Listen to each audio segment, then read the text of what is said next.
Hello guys, നമ്മുടെ Tally കോഴ്സിൻ്റെ അടുത്തൊരു ക്ലാസ്സിലേക്ക് എല്ലാവർക്കും സ്വാഗതം. കഴിഞ്ഞ ക്ലാസ്സിൽ നമ്മൾ മെയിനായിട്ട് ഡിസ്കസ് ചെയ്തത് അതുപോലെ തന്നെ ഡേ ബുക്ക് മുതലായ കുറച്ച് കാര്യങ്ങളൊക്കെയാണ്. ഈ ക്ലാസ്സിൽ നമ്മൾ മെയിനായിട്ട് ഡിസ്കസ് ചെയ്യാൻ പോകുന്നത് ഒരു മാനുഫാക്ചറിങ്. നമ്മുടെ ഇപ്പോൾ പുണ്യാള അർബത്തീസ് എന്ന് പറയുന്നത് നമ്മുടെ കമ്പനിയാണെങ്കിൽ അതൊരു മാനുഫാക്ചറിങ് കമ്പനിയാണ്. സോ ഒരു മാനുഫാക്ചറിങ് കമ്പനിക്ക് അവർ ഒരു പ്രൊഡക്റ്റ്, ഒരു റോ മെറ്റീരിയൽ അത് കൺവേർട്ട് ചെയ്ത് അവരുടെ ഫിനിഷ്ഡ് പ്രൊഡക്റ്റിലേക്ക് ആക്കാൻ എന്തോരം കോസ്റ്റ് വരും മുതലായ കാര്യങ്ങളൊക്കെ നമുക്ക് എങ്ങനെ റെക്കോർഡ് ചെയ്യാം. അതുപോലെ തന്നെ അത് നമുക്ക് റെക്കോർഡ് ചെയ്യാൻ ആക്ച്വലി രണ്ട് വഴികളുണ്ട്. ഒന്ന്, നമുക്ക് മാനുവലി എങ്ങനെയാണ് അതിൻ്റെ കോസ്റ്റ് കാര്യങ്ങളൊക്കെ വരുന്നതെന്നുള്ളത് നമുക്ക് ടൈപ്പ് ചെയ്യാം. അല്ലെങ്കിൽ നമുക്കൊരു ഒരു ബിൽ ഓഫ് മെറ്റീരിയൽ എന്ന് പറയുന്ന ഒരു ഐറ്റം ഉണ്ട്. അതായത് നമ്മൾ ഒരു പ്രൊഡക്റ്റ് ഉണ്ടാക്കാൻ വേണ്ട കാര്യങ്ങളെല്ലാം, അതിൻ്റെ ക്വാണ്ടിറ്റി ആണെങ്കിലും അതിൻ്റെ ഏകദേശം റേറ്റ് കാര്യങ്ങളെല്ലാം നമ്മൾ ഫിക്സ് ചെയ്ത് വെച്ചിട്ട് അത് ഉപയോഗിച്ചിട്ട് നമുക്ക് നമ്മുടെ മാനുഫാക്ചറിങ് കാര്യങ്ങളൊക്കെ നമുക്ക് റെക്കോർഡ് ചെയ്യാം. സോ ഇത് നമുക്ക് ഒന്നാമത്തെ കാര്യമായിട്ട് നോക്കാം. പിന്നെ രണ്ടാമത്തെ കാര്യം, നമുക്ക് ബാങ്ക് റീകൺസിലേഷൻ. നിങ്ങളെല്ലാവരും നിങ്ങളുടെ +1 +2 ക്ലാസ്സുകളിലാണെങ്കിലും BCom-ലാണെങ്കിൽ ബാങ്ക് റീകൺസിലേഷനെ പറ്റിയൊക്കെ നിങ്ങൾ പഠിച്ചിട്ടുണ്ട്. അതായത് ചില ട്രാൻസാക്ഷൻസ് ഒക്കെ ഡേറ്റ് മാറി. ഇപ്പോൾ നമ്മളൊരു ചെക്ക് ഇഷ്യൂ ചെയ്തു, അപ്പോൾ നമ്മൾ ചെക്ക് ഇഷ്യൂ ചെയ്യുമ്പോൾ നമ്മൾ ചിലപ്പോൾ നമ്മുടെ ബുക്സിൽ എൻട്രി ചെയ്യും.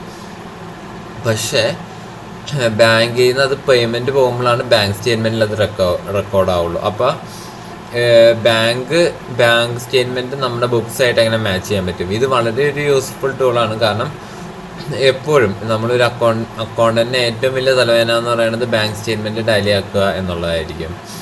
സോ ആ ബാങ്ക് സ്റ്റേറ്റ്മെൻറ്റ് നമുക്ക് വളരെ ചുരുങ്ങിയ സമയം കൊണ്ട് വളരെ എഫേർട്ട്ലെസ് ആയിട്ട് നമുക്ക് എങ്ങനെ ബാങ്ക് റീകൺസിലേഷൻ നമുക്ക് ചെയ്യാം എന്നുള്ളത് നമുക്ക് ഈ ക്ലാസ്സിൽ പഠിക്കാം. പിന്നെ അതുപോലെ തന്നെ ബാക്കി കുറച്ച് റിപ്പോർട്ട്സ് നമ്മൾ കഴിഞ്ഞ ക്ലാസ്സിൽ നമ്മൾ ഡേ ബുക്ക് കണ്ടില്ല. അതുപോലെ തന്നെ നമുക്ക് യൂസ്ഫുൾ, വളരെ വളരെ അത്യാവശ്യം അല്ലെങ്കിൽ വളരെ ഇമ്പോർട്ടൻ്റ് ആയിട്ടുള്ള കുറച്ച് റിപ്പോർട്ട്സാണ് ഈ കാണുന്ന നമ്മുടെ ഈ ടാലി വേർഷനിൽ കാണുന്ന balance sheet, P&L, stock summary, ratio analysis. So ഈ റിപ്പോർട്ട്സുകളും എങ്ങനെയാണ് നമുക്ക് ക്രിയേറ്റ് ചെയ്യാം, അത് എങ്ങനെയൊക്കെ വ്യൂ ചെയ്യാം, അതിൻ്റെ പല പല ഉപയോഗങ്ങളും അതിനെപ്പറ്റിയൊക്കെ നമുക്ക് കുറച്ച് ഡീറ്റെയിൽ ആയിട്ട് നമുക്ക് ഈ ക്ലാസ്സിൽ ഡിസ്കസ് ചെയ്യാം. സോ അപ്പോൾ നമ്മൾ ആദ്യം പറഞ്ഞ പോലെ നമുക്ക് മാനുഫാക്ചറിങ് ചെയ്ത സാധനം എങ്ങനെ നമുക്ക് റെക്കോർഡ് ചെയ്യാം മുതലായ കാര്യങ്ങളിലേക്ക് നമുക്ക് കിടക്കാം. സോ അത് ആദ്യം ചെയ്യുന്നതിനായിട്ട് നമ്മൾ ചെയ്യേണ്ടത്, ആദ്യം നമുക്ക് നമുക്ക് ഞാൻ പറഞ്ഞല്ലോ 2 മെത്തേഡ് ഉണ്ട് ഈ മാനുഫാക്ചറിങ് കാര്യങ്ങളുടെയൊക്കെ എൻട്രി ഇടാൻ 2 മെത്തേഡ് ഉണ്ട്. സോ നമുക്ക് ആദ്യത്തെ മെത്തേഡിലേക്ക് പോകാം. ബിൽ ഓഫ് മെറ്റീരിയൽ എന്ന് പറയുന്ന വൗച്ചർ ഇല്ലാതെ നമുക്ക് എങ്ങനെ നമ്മുടെ മാനുഫാക്ചറിങ് ജേർണൽ എങ്ങനെ നമുക്ക് മാനേജ് ചെയ്യാം. സോ അതിനു വേണ്ടി നമ്മൾ ചെയ്യേണ്ടത് ആദ്യം stock journal, list of journals, വൗച്ചേഴ്സിൽ സ്റ്റോക്ക് ജേർണൽ എന്ന് പറയുന്ന വൗച്ചർ സെലക്ട് ചെയ്യാം. ഓക്കെ, അപ്പോൾ നമുക്ക് സ്റ്റോക്ക് വൗച്ചർ കിട്ടി. സ്റ്റോക്ക് വൗച്ചർ നമുക്കറിയാം ഒരു ഗോഡൗണിൽ നിന്ന് വേറൊരു ഗോഡൗണിലേക്ക് ട്രാൻസ്ഫർ ചെയ്യാനാണ് നമ്മൾ സ്റ്റോക്ക് ജേർണൽ മെയിൻറ്റെയിൻ ചെയ്യുന്നത്. ഇതിൽ തന്നെ നമുക്ക് സൈഡിൽ ചേഞ്ച് മോഡ് എന്ന് പറയുന്ന ഒരു ഫംഗ്ഷൻ ഉണ്ട്. ആ ഒരു ഓപ്ഷൻ നമ്മൾ സെലക്ട് ചെയ്യുമ്പോൾ ഇവിടെ ഇന്റർ ഗോഡൗൺ ട്രാൻസ്ഫർ ഉണ്ട്, അതുപോലെ യൂസ് ഓഫ് മാനുഫാക്ചറിങ് ജേർണൽ ഉണ്ട്. അപ്പോൾ യൂസ് ഫോർ മാനുഫാക്ചറിങ് ജേർണൽ നമ്മൾ സെലക്ട് ചെയ്യാം. ഇതാണ് നമ്മുടെ മാനുഫാക്ചറിങ് ജേർണൽ എന്ന് പറയുന്ന ഐറ്റം. സോ ഇതിൽ നമുക്ക് ആദ്യം നമ്മുടെ ഫിനിഷ്ഡ് പ്രൊഡക്റ്റിൻ്റെ പേര് നമുക്ക് കൊടുക്കാം. നമ്മളിപ്പോൾ സ്റ്റോക്ക് ഒരു ഫിനിഷ്ഡ് പ്രൊഡക്റ്റ് ഉണ്ടാക്കിയിട്ടുണ്ടെങ്കിൽ അത് ഓൾറെഡി ഉണ്ടാവും. അല്ലെങ്കിൽ നമുക്കിവിടെ ഓൾട്ട് സി വെച്ചിട്ടൊരു സ്റ്റോക്ക് ഐറ്റം വേണമെങ്കിൽ ക്രിയേറ്റ് ചെയ്ത് കൊടുക്കാം. ഞാനിപ്പോൾ സ്റ്റോക്ക് ഐറ്റം ക്രിയേറ്റ് ചെയ്യുന്നതിൽ നമ്മുടെ സാൻഡിൽ സ്റ്റിക്കാണ് ഞാനിപ്പോൾ മാനുഫാക്ചർ ചെയ്യാൻ ഉദ്ദേശിക്കുന്നതെന്ന് വിചാരിച്ചു. സോ ഇനി ബിൽ ഓഫ് മെറ്റീരിയൽ നമ്മൾ ക്രിയേറ്റ് ചെയ്തിട്ടുണ്ടെങ്കിൽ നമുക്കിവിടെ അത് കൊടുക്കാനുള്ള ഓപ്ഷൻ ഉണ്ട്. പക്ഷേ നമ്മളിപ്പോൾ ബിൽ ഓഫ് മെറ്റീരിയൽ ക്രിയേറ്റ് ചെയ്തിട്ടുള്ള. സോ നമ്മൾ ഏത് ഗോഡൗണിലേക്കാണ് നമ്മൾ സാൻഡിൽ സ്റ്റിക്ക് മാനുഫാക്ചർ ചെയ്തത് എടുക്കാമെന്ന് വയ്ക്കുക. സോ നമ്മളത് മെയിൻ ലൊക്കേഷൻ തന്നെ കൊടുക്കുകയാണ്. ക്വാണ്ടിറ്റി എത്ര ക്വാണ്ടിറ്റിയാണ് നമ്മൾ ഉണ്ടാക്കാൻ ഉദ്ദേശിക്കുന്നത് എന്നാണ് ഇവിടെ ചോദിക്കുന്നത്. സോ അത് നമ്മളൊരു 50 സാൻഡിൽ സ്റ്റിക്കാണ് നമ്മൾ ഉണ്ടാക്കാൻ പോകുന്നത് എന്ന് വിചാരിക്കാം. സോ അതിനു വേണ്ടി നമുക്ക് ആദ്യം വേണ്ടത് ഏതായിട്ടാണ്? എലിഫൻറ്റ് കേക്കാണ്. എലിഫൻറ്റ് കേക്ക് അല്ലെങ്കിൽ എലിഫൻറ്റ് ഡങ്ക് എന്നും പറയും.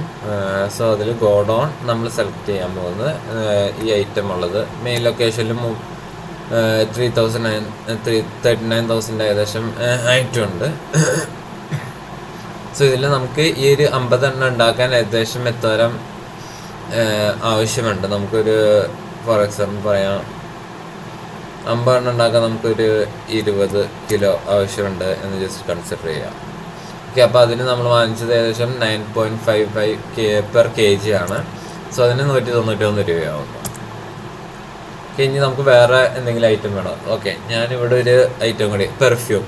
നമുക്ക് പെർഫ്യൂം ആവശ്യമാണ് മണത്തിന് വേണ്ടി. സോ അങ്ങനെ ഒരു ഐറ്റം ഞാൻ ഉണ്ടായിരുന്നില്ല, ഞാൻ അത് ക്രിയേറ്റ് ചെയ്യാണ് ചെയ്തത്. ബട്ട് ഇതിനിപ്പോൾ സ്റ്റോക്ക് ഒന്നുമില്ല. സോ ഞാൻ അത് കൺട്രോൾ എൻ്റർ അടിച്ചിട്ട് സ്റ്റോക്ക് കൊടുക്കാൻ പോവാണ്. ഇതിലൊരു ഓപ്പണിങ് സ്റ്റോക്കായിട്ട് ഞാനൊരു ഓക്കെ ഒരു 100 ബോട്ടിലാണ്. സോറി, റേറ്റ് വരുന്നത് 100 രൂപ തന്നെ, 10,000 രൂപയ്ക്ക് ബോട്ടിൽ ഞാൻ ഇത്. അപ്പോൾ നമ്മുടെ ഓപ്പണിംഗ് ബാലൻസിൽ ഡിഫറൻസ് വരും. അത് നമുക്ക് ഏതെങ്കിലും നമ്മുടെ ക്യാപിറ്റലിലേക്ക് നമുക്ക് അഡ്ജസ്റ്റ് ചെയ്യാം. അത് ഞാൻ ബാലൻസ് ഷീറ്റിലേക്ക് പിയാനിൽ എടുക്കുമ്പോൾ ഞാൻ കാണിച്ചു തരുന്നതാണ്. ഓക്കെ, സോ ഈ പെർഫ്യൂം നമ്മളിപ്പോൾ എറണാകുളം ഗോഡൗണിൽ നിന്നാണ് എടുക്കുന്നത്. നമുക്കൊരു 2 ബോട്ടിൽ മതിയാവും. 100 രൂപയാണ്, 200 രൂപ. ഓക്കെ, ഇനി കോ പ്രൊഡക്റ്റ് ബൈ പ്രൊഡക്റ്റ്, അതായത് നമ്മൾ ഈ എന്താ പറയുക എലിഫൻറ്റ് കേക്ക് ഉണ്ടാക്കുമ്പോൾ ഈ സാൻഡ്വിച്ച് സ്റ്റിക്ക് ഉണ്ടാക്കുമ്പോൾ നമ്മൾ ഈ ഉപയോഗിച്ച് കഴിഞ്ഞിട്ട് ബാക്കി എന്തെങ്കിലും വേസ്റ്റ് മെറ്റീരിയലോ സ്ക്രാപ്പ് അതൊക്കെ നമുക്ക് വേണമെങ്കിൽ വിൽക്കാമല്ലോ. ഇപ്പോൾ ഫോർ എക്സാമ്പിൾ പറയുകയാണെങ്കിൽ അരി പ്രോസസ്സ് ചെയ്യാനാണെങ്കിൽ അതിൽ നിന്ന് നമുക്ക് ബാക്കി തവിട് അതുപോലെ തന്നെ അങ്ങനത്തെ കുറേ കാര്യങ്ങൾ നമ്മൾ ഈ കാലിത്തീറ്റ അതുപോലെ പശുക്കൾക്ക് കൊടുക്കാനൊക്കെ ആയിട്ടുള്ള കാലിത്തീറ്റ കാര്യങ്ങളൊക്കെ നമുക്ക് അതിൽ നിന്ന് അരി പ്രോസസ്സ് ചെയ്ത് കഴിയുമ്പോൾ ബൈ പ്രൊഡക്റ്റ് ആയിട്ട് വരുന്ന അങ്ങനത്തെ കുറച്ച് കാര്യങ്ങളുണ്ട്. അതുപോലെ തന്നെ നമ്മൾ ഇതിൽ നിന്ന് വല്ല ബൈ പ്രൊഡക്ട്സ് നമ്മൾ എക്സ്പെക്ട് ചെയ്യുന്നുണ്ടോ, അങ്ങനെയാണെങ്കിൽ അതിൻ്റെ പേര് കാര്യങ്ങളൊക്കെ നമുക്ക് ഇവിടെ കൊടുക്കാം. ഇത് നമ്മളിപ്പോൾ അതൊന്നും ചെയ്യുന്നില്ല. പിന്നെ അഡീഷണൽ കോസ്റ്റ് എന്തെങ്കിലും ഇൻക്വയർ ചെയ്തിട്ടുണ്ടോ? ഓക്കെ, ഞാൻ പറയുകയാണ്. ഇപ്പോൾ ഫോർ എക്സാമ്പിൾ ഞാനൊരു കോസ്റ്റ് അഡീഷണൽ കോസ്റ്റ് ആയിട്ട് ഉണ്ടെന്ന് വിചാരിച്ചോ. ഓക്കെ, സോ ഞാനത് കൊടുക്കുകയാണ്. അതായത്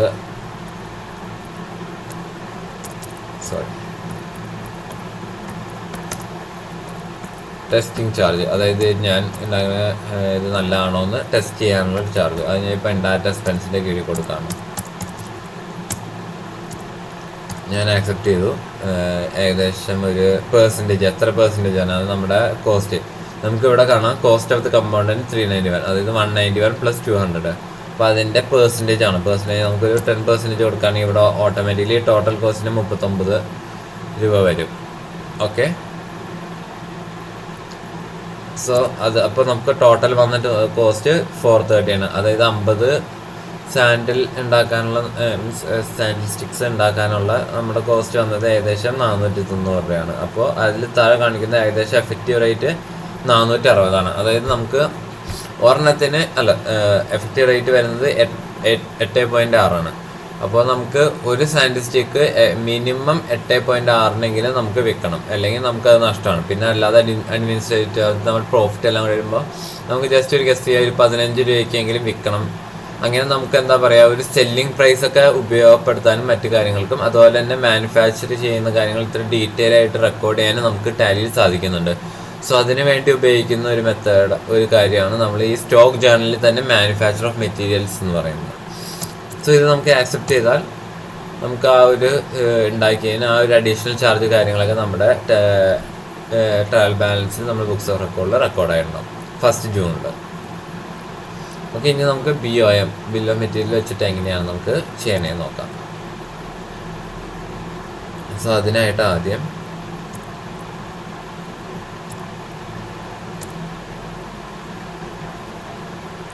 നമുക്ക് ക്രിയേറ്റ് ചെയ്യേണ്ടി വരും. അത്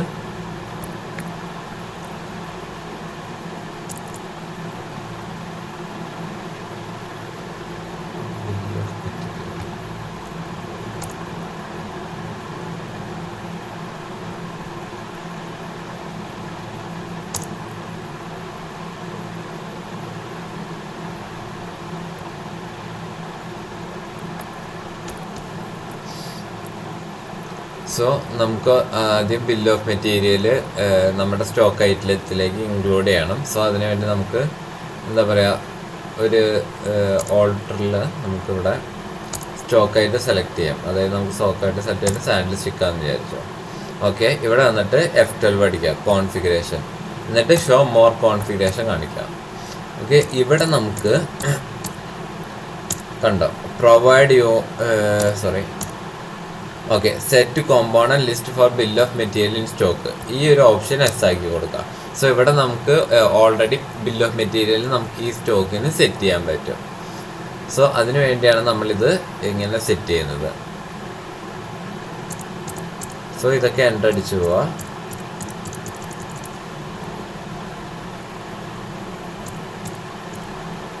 ഓൾട്ടർ കമ്പോണൻസ്, ഇത് ഇവിടെ എസ് ആയി കൊടുക്കാം. സോ ഇവിടെ BOMൻ്റെ പേര് ചോദിക്കും. നമുക്കിപ്പോൾ എന്താ പറയുക, ഒരു BOMന് സാൻഡ് സ്റ്റിക്കിന് വേണമെങ്കിൽ എന്താ ആ ഒരു BOM, അതായത് ബിൽ ഓഫ് മെറ്റീരിയലിന് ഒരു പേരാണ് ചോദിക്കുന്നത്. അത് നമ്മൾ മറ്റിവിടെ കൊടുക്കേണ്ടതാണ്. സോ ഇതിന് നമ്മൾ കൊടുക്കുന്ന പേര് പ്രീമിയം സ്റ്റിക്ക് എന്നാണ് ഇതാണ് കൊടുക്കുന്നത്. അപ്പോൾ യൂണിറ്റ് ഫോർ മാനുഫാക്ചർ 1 കൊടുക്കുക. അതായത് ഒരു സാൻഡിൽ സ്റ്റിക്ക്, ഒരു പ്രീമിയം സാൻഡിൽ സ്റ്റിക്ക് ഉണ്ടാക്കാൻ എന്തൊക്കെയാണ് ഐറ്റം വേണ്ടതെന്നുള്ളത്. സോ നമ്മൾ കൊടുക്കാൻ പോകുന്നത് ഇതിൽ എലിഫൻറ്റ് കേക്ക്. ഗോഡൗൺ നമുക്ക് മെയിൻ ലൊക്കേഷനിൽ നിന്ന് എടുക്കാം. ക്വാണ്ടിറ്റി വരുന്നത്, അതായത് ഒരു സ്റ്റിക്ക് ഉണ്ടാക്കാൻ ഏകദേശം നമുക്കൊരു എന്താ പറയുക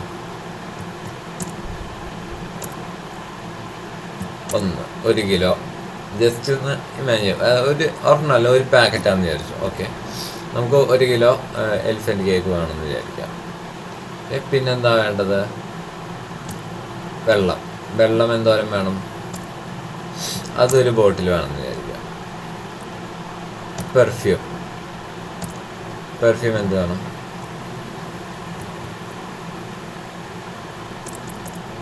അതും ഒരു ബോട്ടിൽ വേണം എന്ന് വിചാരിക്കാം. ഓക്കെ, എന്നിട്ട് നമുക്ക് എൻഡ് ഓഫ് ദ ലിസ്റ്റ് കൊടുക്കാം. ആക്സെപ്റ്റ് ചെയ്യുക, കൺട്രോൾ അടിച്ച് ആക്സെപ്റ്റ് ചെയ്യുക. അപ്പോൾ BOM ഇവിടെ ക്രിയേറ്റ് ആയി. ഇനി നമ്മൾ ചെയ്യേണ്ടത് നമ്മൾ നേരത്തെ ചെയ്ത പോലെ സ്റ്റോക്ക് ജേർണൽ എടുക്കുക. ചേഞ്ച് മോഡൽ മാനുഫാക്ചറിങ്ങിൽ name of the product sand stick കൊടുക്കുക. സാൻഡ് സ്റ്റിക്ക് കൊടുക്കുമ്പോൾ തന്നെ നെയിം ഓഫ് ദി BOM ഉണ്ടോ, ഓട്ടോമാറ്റിക്കായിട്ട് പ്രീമിയം സ്റ്റിക്ക് എന്ന് പറഞ്ഞ് കയറി വരും. ഓക്കെ, ഇനി നമ്മൾ ഇവിടെ ഇതിന് പകരം പെർഫ്യൂം ആണെങ്കിൽ അത് നോട്ട് ആപ്ലിക്കബിൾ വരുള്ളൂ. കാരണം നമ്മൾ ആ സ്റ്റോക്ക് ഐറ്റത്തിൻ്റെ ഇതിൽ കോൺഫിഗറേഷനിൽ നമ്മൾ BOM സെറ്റ് ചെയ്തിട്ടില്ല. അതുകൊണ്ട് ഇനി സാൻഡ് സ്റ്റിക്ക് കൊടുക്കുക. അപ്പോൾ നമുക്കിവിടെ കാണിക്കും, നമുക്കിവിടെ സെലക്ട് ചെയ്യാൻ ഓപ്ഷൻ ഉണ്ട്. പ്രീമിയം സ്റ്റിക്ക് എടുക്കുക. സോ നമുക്ക് മെയിൻ ലൊക്കേഷനിലേക്ക് ഒരു 20 എണ്ണം കൂടി വേണമെന്ന് വിചാരിക്കാം. കണ്ടോ, ഇവിടെ എല്ലാം ഓട്ടോമാറ്റിക്കലി സെറ്റായിട്ട് വന്നു. മനസ്സിലായില്ലേ? അപ്പം മെയിൻ ലൊക്കേഷനാണ് നമ്മൾ കൊടുത്തത്. അതായത് 20 എണ്ണം. നമ്മൾ നേരത്തെ കൊടുത്തത് ഒരെണ്ണത്തിന് നമുക്ക് 1 കിലോ കേക്ക് ഒരു ബോട്ടിൽ എടുക്കുക. അപ്പോൾ 20 എണ്ണം ആകുമ്പോൾ അതനുസരിച്ച് പ്രൊപ്പോർഷനേറ്റ്ലി അത് മാറും. ഓക്കെ, ഇങ്ങനെ നമുക്ക് കൊടുക്കാം. അപ്പോൾ 20 എണ്ണം നമ്മൾ ക്രിയേറ്റ് ചെയ്യണമെങ്കിൽ ഏകദേശം 2391 രൂപ വരുന്നുണ്ട്. ഓക്കെ, 20 പാക്കറ്റ് ക്രിയേറ്റ് ചെയ്യാനായിട്ട്. സോ നമ്മൾ ഏകദേശം 119 രൂപ ഒരു പാക്കറ്റിന് വെച്ച് വിറ്റാലേ നമുക്ക് കോസ്റ്റ്, ഇതിൻ്റെ ബേസിക് കോസ്റ്റ് നമുക്ക് കവർ ചെയ്യാൻ പറ്റുള്ളൂ. പിന്നെ അഡീഷണൽ കോസ്റ്റ് ആയിട്ട് നമുക്ക് വേണമെങ്കിൽ കൊടുക്കാം. നേരത്തെ നമ്മൾ ഒരെണ്ണം കൊടുത്തായിരുന്നല്ലോ, ടെസ്റ്റിംഗ് ചാർജസ്. ഓക്കെ, അതൊരു 2% കൊടുക്കാം. പിന്നെ വേണമെങ്കിൽ ട്രാൻസ്പോർട്ടേഷൻ ചാർജും കൊടുക്കാം. കാരണം പെർഫ്യൂമൊക്കെ നമ്മൾ എറണാകുളം കൊണ്ടുവരുന്നുണ്ട്, അത് വേണമെങ്കിൽ ഒരു 1% കൊടുക്കാം. ഓക്കെ, അപ്പോൾ ഏകദേശം 121 രൂപയായിട്ടുണ്ട്. സോ ഇങ്ങനെ നമുക്കത് റെക്കോർഡ് ചെയ്യാം. ഏകദേശം അത് ക്ലിയർ ആയി എന്ന് ഞാൻ വിശ്വസിക്കുന്നു, മാനുഫാക്ചറിങ് കഴിഞ്ഞു. സോ ഇനി നമ്മൾ അടുത്ത ടോപ്പിക്കിലേക്ക് പോവാണ്. അത് ബാങ്ക് റീകൺസിലേഷനാണ്. നമ്മൾ നേരത്തെ ബാങ്കിങ്ങിൻ്റെ ഒരു ടോപ്പിക്ക് നമ്മൾ ഡിസ്കസ് ചെയ്തപ്പോൾ നമ്മൾ ചെക്ക് പ്രിൻ്റ് ചെയ്യണത്, ചെക്ക് രജിസ്റ്റർ കാര്യങ്ങളൊക്കെ നമ്മൾ കണ്ടതാണ്. അതുപോലെ ഡെപ്പോസിറ്റ് സ്ലിപ്പ് ഉണ്ട്, പേയ്മെൻറ്റ് അഡ്വൈസ് ഒക്കെ ഉണ്ട്. അതുപോലെ തന്നെ ഇവിടെ വേറൊരു ഓപ്ഷനും കൂടെ ഉണ്ട്, ബാങ്ക് റീകൺസിലേഷൻ എന്ന് പറയുന്ന ഒരു ഓപ്ഷൻ. ഓക്കെ, ഓക്കെ, സോ നമുക്ക് ബാങ്ക് റീകൺസിലേഷൻ എടുക്കുമ്പോൾ നമുക്കൊരു ബാങ്ക് കാണിക്കാം. അത് നമ്മുടെ ഫെഡറൽ ബാങ്കാണ്.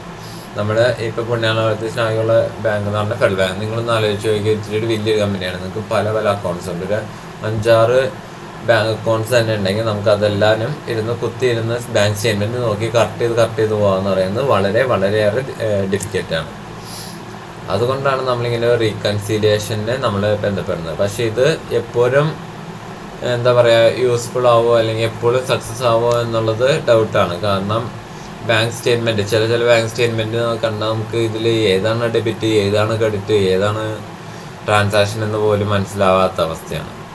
അപ്പോൾ ഇവരെന്താ ഉപയോഗിക്കുന്നതെന്ന് വെച്ചാൽ നമ്മളിപ്പോൾ ഒരു ഇത്രയും ട്രാൻസാക്ഷൻ, ഇതിപ്പോൾ ഫസ്റ്റ് ഏപ്രിൽ മുതൽ ഫസ്റ്റ് ജൂൺ വരെ ഉള്ളതാണ്. അപ്പോൾ ഈ ഇത്രയും ട്രാൻസാക്ഷൻസ് നമ്മുടെ ബാങ്കിൽ വന്നിട്ടുണ്ടാവണമല്ലോ.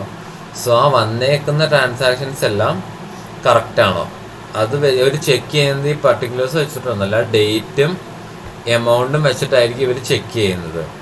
അപ്പോൾ അതുപോലെ തന്നെ ഏത് വൗച്ചറിലാണ്, അതായത് ഡെബിറ്റും ക്രെഡിറ്റും കറക്റ്റാണോ എന്നും ഇവർ ചെക്ക് ചെയ്യും. കാരണം ബാങ്ക് സ്റ്റേറ്റ്മെൻറ്റ് ക്രെഡിറ്റ് ആണെങ്കിൽ ഇവിടെ ഡെബിറ്റ് ആണല്ലോ വരേണ്ടത്, നമ്മുടെ കയ്യിൽ ഡെബിറ്റാണ് വരുന്നത്. സോ ആ ഒരു ചെക്കും കൂടി നടത്തും. എന്നിട്ട് ഇവരൊരു റീകൺസീലിയേഷൻ പ്രിപ്പയർ ചെയ്യും. റീകൺസീലിയേഷനിൽ വരുന്ന മെയിൻ 2 എറേഴ്സാണ് ഉള്ളത്. ഒന്ന്, ഡേറ്റും ഇതും കറക്റ്റ് ആയിരിക്കും, പക്ഷേ ഡേറ്റ് എമൗണ്ടും കറക്റ്റ് ആയിരിക്കും, പക്ഷേ ഡെബിറ്റ് ക്രെഡിറ്റ് മാറിക്കിടക്കായിരിക്കും. സോ അതൊരു അൺറീകൺസൈൽഡ് ഐറ്റം ആയിട്ട് താഴത്ത് ഇവിടെ തന്നെ ഒരു റിപ്പോർട്ട് പോലെ കാണിക്കും. പിന്നെ രണ്ടാമത് വരുന്ന എറർ എന്ന് പറയുന്നത്, അതായത് ബാങ്ക് സ്റ്റേറ്റ്മെൻറ്റിലുണ്ട് ബുക്സിലില്ല എന്നുള്ള എറർ ആയിരിക്കും. മനസ്സിലായില്ലേ? നമ്മൾ റെക്കോർഡ് ചെയ്യാത്തതിൻ്റെ എറർ. അതിൻ്റെ ലിസ്റ്റിങ് നമ്മൾ ഇവിടെ കാണിക്കും. സോ ആ ലിസ്റ്റിംഗ് കാണിക്കുമ്പോൾ നമ്മൾ ജസ്റ്റ് അതിൽ നിന്ന് എടുത്തിട്ട് കറക്റ്റായിട്ട് റെക്കോർഡ് ചെയ്താൽ മതി. ഏത് പേയ്മെൻറ്റ് എങ്ങനെയാണ് വരേണ്ടത്, അതുപോലെ തന്നെ ഏത് പാർട്ടിക്കാണ് പേയ്മെൻറ്റ് പോകുന്നത് എന്നുള്ള കാര്യങ്ങളൊക്കെ നമ്മളൊന്ന് ജസ്റ്റ് കറക്റ്റ് ചെയ്ത് കൊടുത്താൽ മതി. അങ്ങനെ ഈ റീകൺസിലേഷൻ ചെയ്യുമ്പോൾ ഏകദേശം ഓൾമോസ്റ്റ് നമ്മുടെ ഇത് ടാലി ആവേണ്ടതാണ്, ബാങ്ക് സ്റ്റേറ്റ്മെൻറ്റ് ടാലി ആവേണ്ടതാണ്. ഇവിടെ നമുക്ക് പിന്നെ നമ്മളിപ്പോൾ ആ വേരിയേഷൻ കണ്ടു കഴിഞ്ഞാൽ ഇതിൻ്റെ വേരിയേഷനിൽ എന്തെങ്കിലുമൊക്കെ ക്രിയേറ്റ് ചെയ്യുകയാണെങ്കിൽ നമുക്കിവിടെ ക്രിയേറ്റ് വൗച്ചറിനുള്ളൊരു ഓപ്ഷൻ ഉണ്ട്. അത് ജസ്റ്റ് Alt J അടിച്ച് നമുക്ക് കാണാൻ പറ്റും. ഇവിടെ ക്രിയേറ്റ് വൗച്ചർ ഇവിടെ തന്നെ ക്ലിക്ക് ചെയ്യാൻ പറ്റും.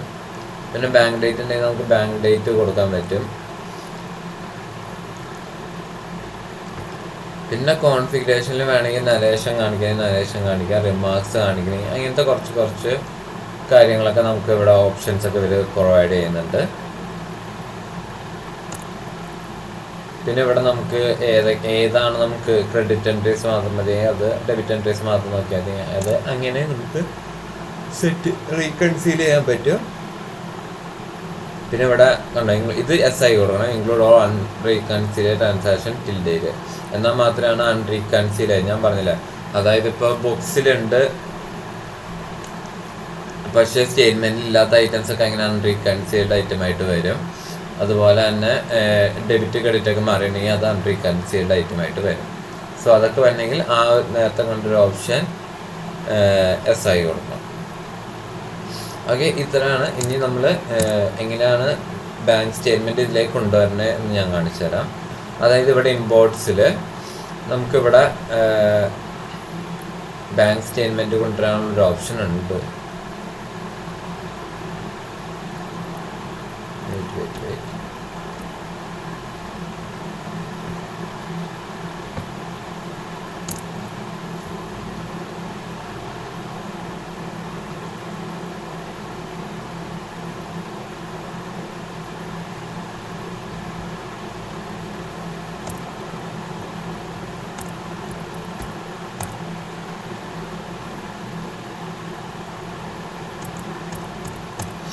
ഓക്കെ, ഞാൻ ജസ്റ്റ് ഇത് തുടങ്ങുന്ന സമയത്ത് ഞാൻ പറഞ്ഞിരുന്നു നമ്മളിവിടെ ഓക്കെ ഈ ബാങ്ക് റീകൺസീലിയേഷൻ നമുക്ക് ബാങ്ക് സ്റ്റേറ്റ്മെൻറ്റ് കൊണ്ടുവരണമെങ്കിൽ നമുക്ക് ഒരു കാര്യം കൂടി ചെയ്യാനുണ്ടായിരുന്നു. അതായത് നമ്മുടെ ബാങ്ക് ഏതാണെന്ന് വെച്ചാൽ അത് സെലക്ട് ചെയ്യണം ആദ്യം.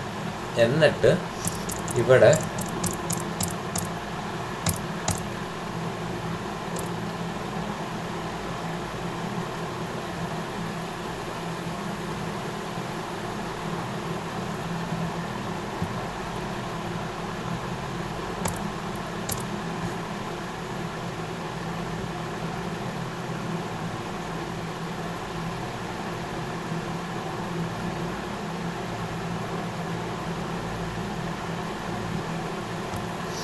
എന്നിട്ട് ഇവിടെ കോൺഫിഗറേഷനിൽ ഞാൻ ഓൾറെഡി അത് ചെയ്തിട്ടുണ്ടായിരുന്നു.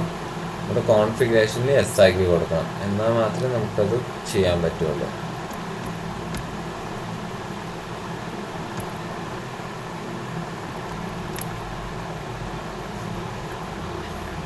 ഓക്കെ, അപ്പോൾ നമ്മൾ കണ്ട സ്റ്റോക്ക് എങ്ങനെയാണ് നമ്മൾ മാനുഫാക്ചറിങ് ഇതാണെങ്കിൽ നമ്മൾ സ്റ്റോക്ക് എങ്ങനെയാണ് നമ്മൾ റോ മെറ്റീരിയലിൽ നിന്ന് ഫിനിഷ്ഡ് പ്രൊഡക്ട്സിലേക്ക് മാറ്റുന്നത് എന്ന് കണ്ടു. ഇനി നമ്മൾ കാണാൻ പോകുന്നത് ബാങ്കിങ്ങിൻ്റെ റീകൺസിലേഷൻ കാര്യങ്ങളാണ്. അതായത് നമുക്ക് ബാങ്കിൽ നമ്മുടെ ബാങ്ക് സ്റ്റേറ്റ്മെൻറ്റ് വെച്ച് നമ്മുടെ ബാങ്ക് സ്റ്റേറ്റ്മെൻറ്റ് വളരെ എളുപ്പത്തിൽ നമുക്ക് നമ്മുടെ ബുക്സിലെ ബാങ്ക് സ്റ്റേറ്റ്മെൻറ്റായിട്ട് എങ്ങനെ മാച്ച് ചെയ്യാമെന്നാണ്. അപ്പോൾ നിങ്ങൾ വിചാരിക്കും ഇത് വളരെ സിമ്പിളല്ല, നമുക്ക് ബാങ്ക് സ്റ്റേറ്റ്മെൻറ്റിലെ ക്ലോസിംഗ് ബാലൻസ് വയ്ക്കാൻ മതിയല്ലേ എന്ന്.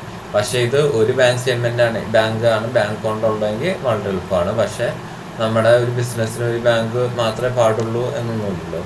നമ്മുടെ ബിസിനസ്സിന് ഇപ്പോൾ ഒരു 10-15 ഒരു 5-6 ബാങ്കൊക്കെ ഉണ്ടെങ്കിൽ, അതും പല ലോൺ അക്കൗണ്ട്സ് കാര്യങ്ങളൊക്കെ ഉണ്ടെങ്കിൽ അതൊക്കെ റീകൺസിൽ ചെയ്യാമെന്ന് പറയുന്നത് വളരെ ബുദ്ധിമുട്ടാണ്. സോ അതിനുവേണ്ടി നമുക്ക് ടാലിയിൽ ഒരു ഓപ്ഷൻ ഉണ്ട്. അതായത് നമുക്ക് ബാങ്ക് സ്റ്റേറ്റ്മെൻറ്റ് നമ്മൾ എൻ്റർ ചെയ്തേക്കുന്ന ലെഡ്ജറും ബാങ്ക് സ്റ്റേറ്റ്മെൻറ്റും നമുക്ക് ഇമ്പോർട്ട് ചെയ്തിട്ട് വളരെ എളുപ്പത്തിൽ നമുക്കത് റീകൺസിൽ ചെയ്തെടുക്കാനുള്ളൊരു ഓപ്ഷൻ. സോ അതിനുവേണ്ടി ആദ്യം നമ്മൾ ചെയ്യേണ്ടത് നമ്മുടെ ബാങ്ക് സ്റ്റേറ്റ്മെൻറ്റ് ഒന്ന് എടുക്കുക.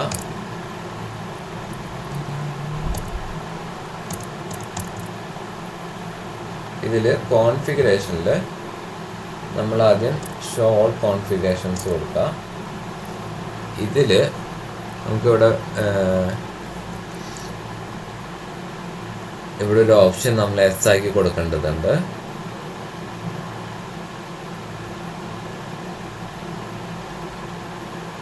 ഓക്കെ, എഫക്റ്റീവ് ഡേറ്റ്, ഈ കുറച്ച് ഓപ്ഷൻസ് പേയ്മെൻറ്റ്, ഈ 3-4 ഓപ്ഷൻസ് നമ്മൾ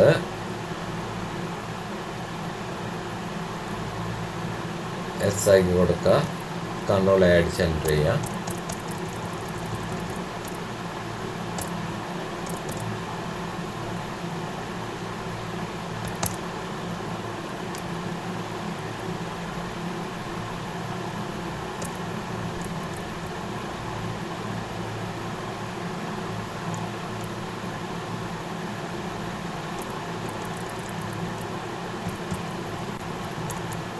നമ്പർ ഇല്ലാത്തതുകൊണ്ടാവും തോന്നുന്നു അവിടെ.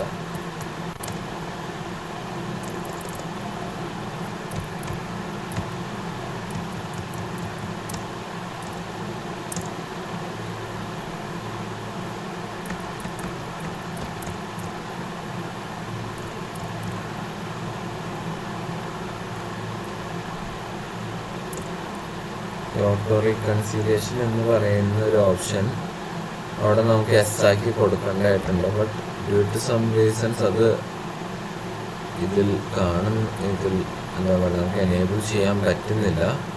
ഞാൻ ഒന്നും കൂടി നോക്കട്ടെ അത് എന്തുകൊണ്ടാണെന്നുള്ളത്.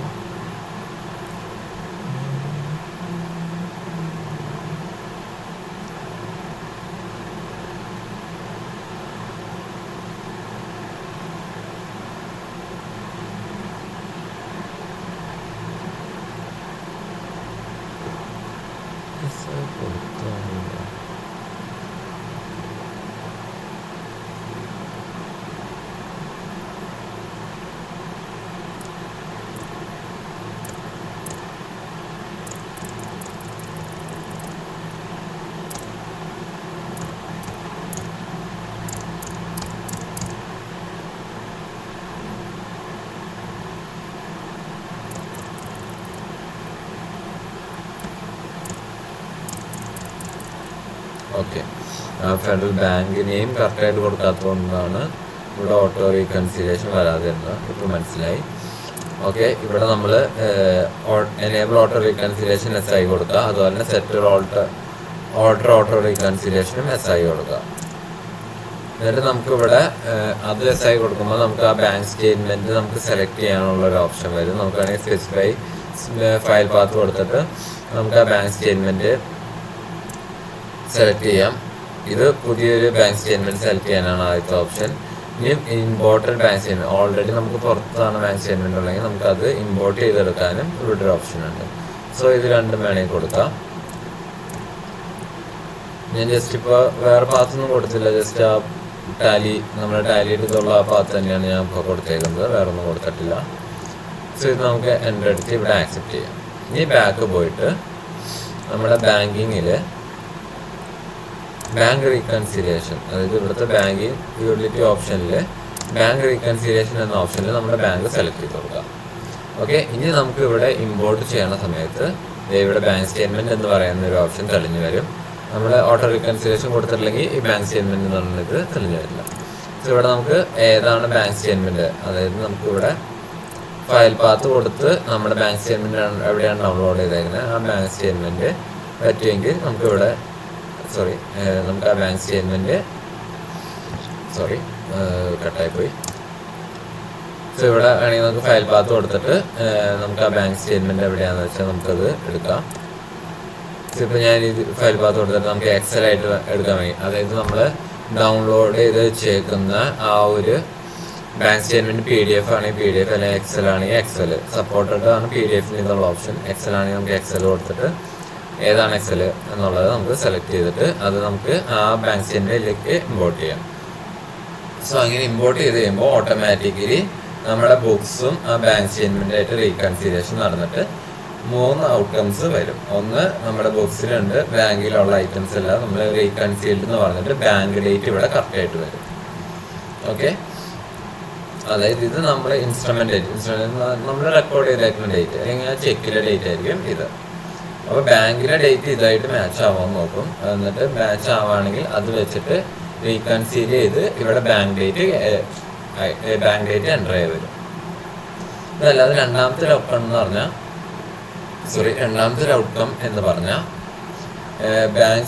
നമ്മുടെ ബുക്സിലുണ്ട്, പക്ഷെ ബാങ്ക് സ്റ്റേറ്റ്മെന്റിൽ ഇല്ലാത്ത കാര്യങ്ങളെല്ലാം അൺറീകൺസീൽഡ് ഐറ്റം എന്ന് പറഞ്ഞുകൊണ്ട് നമുക്ക് കാണാൻ പറ്റും. സോ അതെല്ലാം നമ്മൾ ചെക്ക് ചെയ്യുക, ഒന്നല്ലെങ്കിൽ ഡിലീറ്റ് ചെയ്യുക. ഇനി അതല്ല ഡേറ്റോ അതല്ലെങ്കിൽ ഡെബിറ്റോ ക്രെഡിറ്റോ മാറി കിടക്കുന്നതാണെങ്കിൽ അതനുസരിച്ച് നമ്മൾ എൻട്രി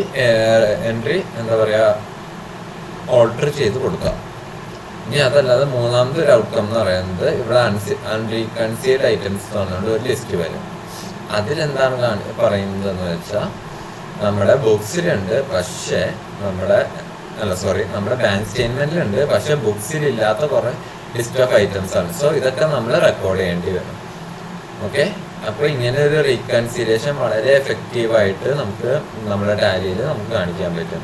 ഇത് നമുക്ക് ഒരു ബാങ്കല്ല, ഇപ്പോൾ ഒരു 3-4-5 ബാങ്ക്സ് ഒക്കെ ഉണ്ടെങ്കിൽ വളരെ വിത്തിൻ ഒരു 30 മിനിറ്റ്സിനുള്ളൊക്കെ നമുക്ക് ബാങ്ക് റീകൺസിലിയേഷൻ വളരെ എളുപ്പത്തിൽ കംപ്ലീറ്റ് ചെയ്യാൻ പറ്റും. പലർക്കും ഇതറിയാത്ത ഒരു ഫീച്ചറാണ്. സോ നിങ്ങളൊന്ന് ട്രൈ ഔട്ട് ചെയ്യുക. നിങ്ങളുടെ പേഴ്സണൽ ബാങ്ക് സ്റ്റേറ്റ്മെൻറ്റ് അങ്ങനെ എന്തെങ്കിലുമൊക്കെ അവൈലബിൾ ആണെങ്കിൽ അത് ജസ്റ്റ് എന്നിട്ട് ട്രൈ ചെയ്ത് നോക്കുക. ഇതിൻ്റെ ആക്യുറൻസി എനിക്ക് അറിയത്തില്ല, ഞാൻ ഇതുവരെ അത് ചെയ്ത് നോക്കിയിട്ടില്ല. ബട്ട് ഞാൻ പഠിച്ചെടുത്തോളം ഇത് വളരെ എഫക്റ്റീവായിട്ടുള്ള ഒരു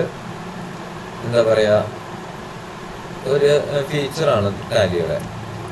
ഓക്കെ, സോ ബാങ്കിനെ പറ്റി നിങ്ങൾക്ക് മനസ്സിലായി എന്ന് ഞാൻ വിചാരിക്കുന്നു. ഇനി നമുക്ക് നമ്മുടെ ബാക്കി റിപ്പോർട്ട്സുകൾ എന്തൊക്കെയാണെന്നുള്ളത് നമുക്ക് കാണാം. ഇത് മാത്രമല്ല, ഇതല്ലാതെ ഇവിടെ ഇഷ്ടംപോലെ റിപ്പോർട്ട്സ് ഉണ്ട്. അത് ഈ ഒരു ക്ലാസ്സിൽ ഞാൻ ഇൻക്ലൂഡ് ചെയ്യുന്നില്ല. ഇപ്പോൾ നമ്മൾ balance sheet, profit and loss, stock summary, ratio analysis, ഈ 4 റിപ്പോർട്ട്സും കൂടി നമ്മൾ ഈ ഒരു ക്ലാസ്സിൽ ഡിസ്കസ് ചെയ്യുന്നു. സോ ഇത് ബാലൻസ് ഷീറ്റ് നിങ്ങൾക്ക് എല്ലാവർക്കും വളരെ ഫെമിലിയർ ആയിട്ടുള്ള ഒരു ഒരു ഫിനാൻഷ്യൽ റിപ്പോർട്ടാണ്. ഇത് നമുക്ക് എല്ലാവർക്കും അറിയാം. ഇത് നമ്മൾ കാണിക്കുന്നത് നമ്മുടെ കമ്പനിയുടെ ഫിനാൻഷ്യൽ പൊസിഷനാണ്. അതായത് നമ്മൾ എന്തോരം വാങ്ങിച്ചു, എന്തോരം നമുക്ക് ലയബിലിറ്റീസ് ഉണ്ട്, എന്തോരം ആ ലയബിലിറ്റീസ് വെച്ചിട്ട് എന്തോരം അസെറ്റ്സ് നമ്മൾ പർച്ചേസ് ചെയ്തു എന്നുള്ളത്.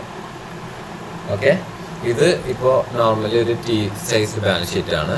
സോ നമ്മൾ ബാലൻസ് ഷീറ്റിലേക്ക് കിടക്കുന്നതിന് മുമ്പ് നിങ്ങൾക്ക് ഇവിടെ കണ്ടാൽ അറിയാം ഒരു ഡിഫറൻസ് ഇൻ ഓപ്പണിംഗ് ബാലൻസ് ഉണ്ട്. അത് നമ്മൾ ഓപ്പണിംഗ് ബാലൻസ് ഇട്ടപ്പോൾ ഒരു ഡിഫറൻസ്, ഈ 10,000 എന്ന് പറയുന്നത് വേറൊന്നുമല്ല, ആ പെർഫ്യൂം എന്ന് പറയുന്ന ഒരു സ്റ്റോക്ക് ഐറ്റം ക്രിയേറ്റ് ചെയ്തല്ലോ.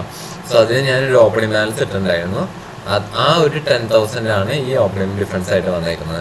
അല്ലാതെ നമ്മൾ ആദ്യത്തെ ക്ലാസ്സുകളിൽ നമ്മൾ ഓപ്പണിംഗ് ബാലൻസ് ഇട്ടപ്പോൾ അന്ന് ഡിഫറൻസ് ഉണ്ടായിരുന്നില്ല. ഈ പെർഫ്യൂമിൻ്റെ ഡിഫറൻസ് ആണ്. സോ ഞാൻ എന്താ ചെയ്യുന്നതെന്ന് വെച്ചാൽ ഈ ക്യാപിറ്റൽ അക്കൗണ്ടിൽ ഞാൻ അതങ്ങോട്ട് അഡ്ജസ്റ്റ് ചെയ്യാണ്. ഈ ഒരു എൻട്രിയിൽ ക്യാപിറ്റൽ കൊണ്ടുപോകുന്നത് ഒരു 60,000 ആക്കാം.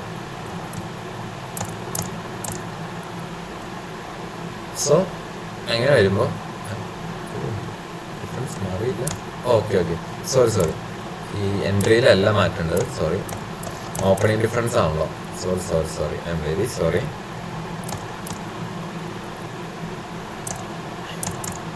നമുക്ക് ജോയുടെ ക്യാപിറ്റൽ എടുക്കാം. ഈ ക്യാപിറ്റലിൽ ഒരു 10,000 കൊണ്ടുവന്നു.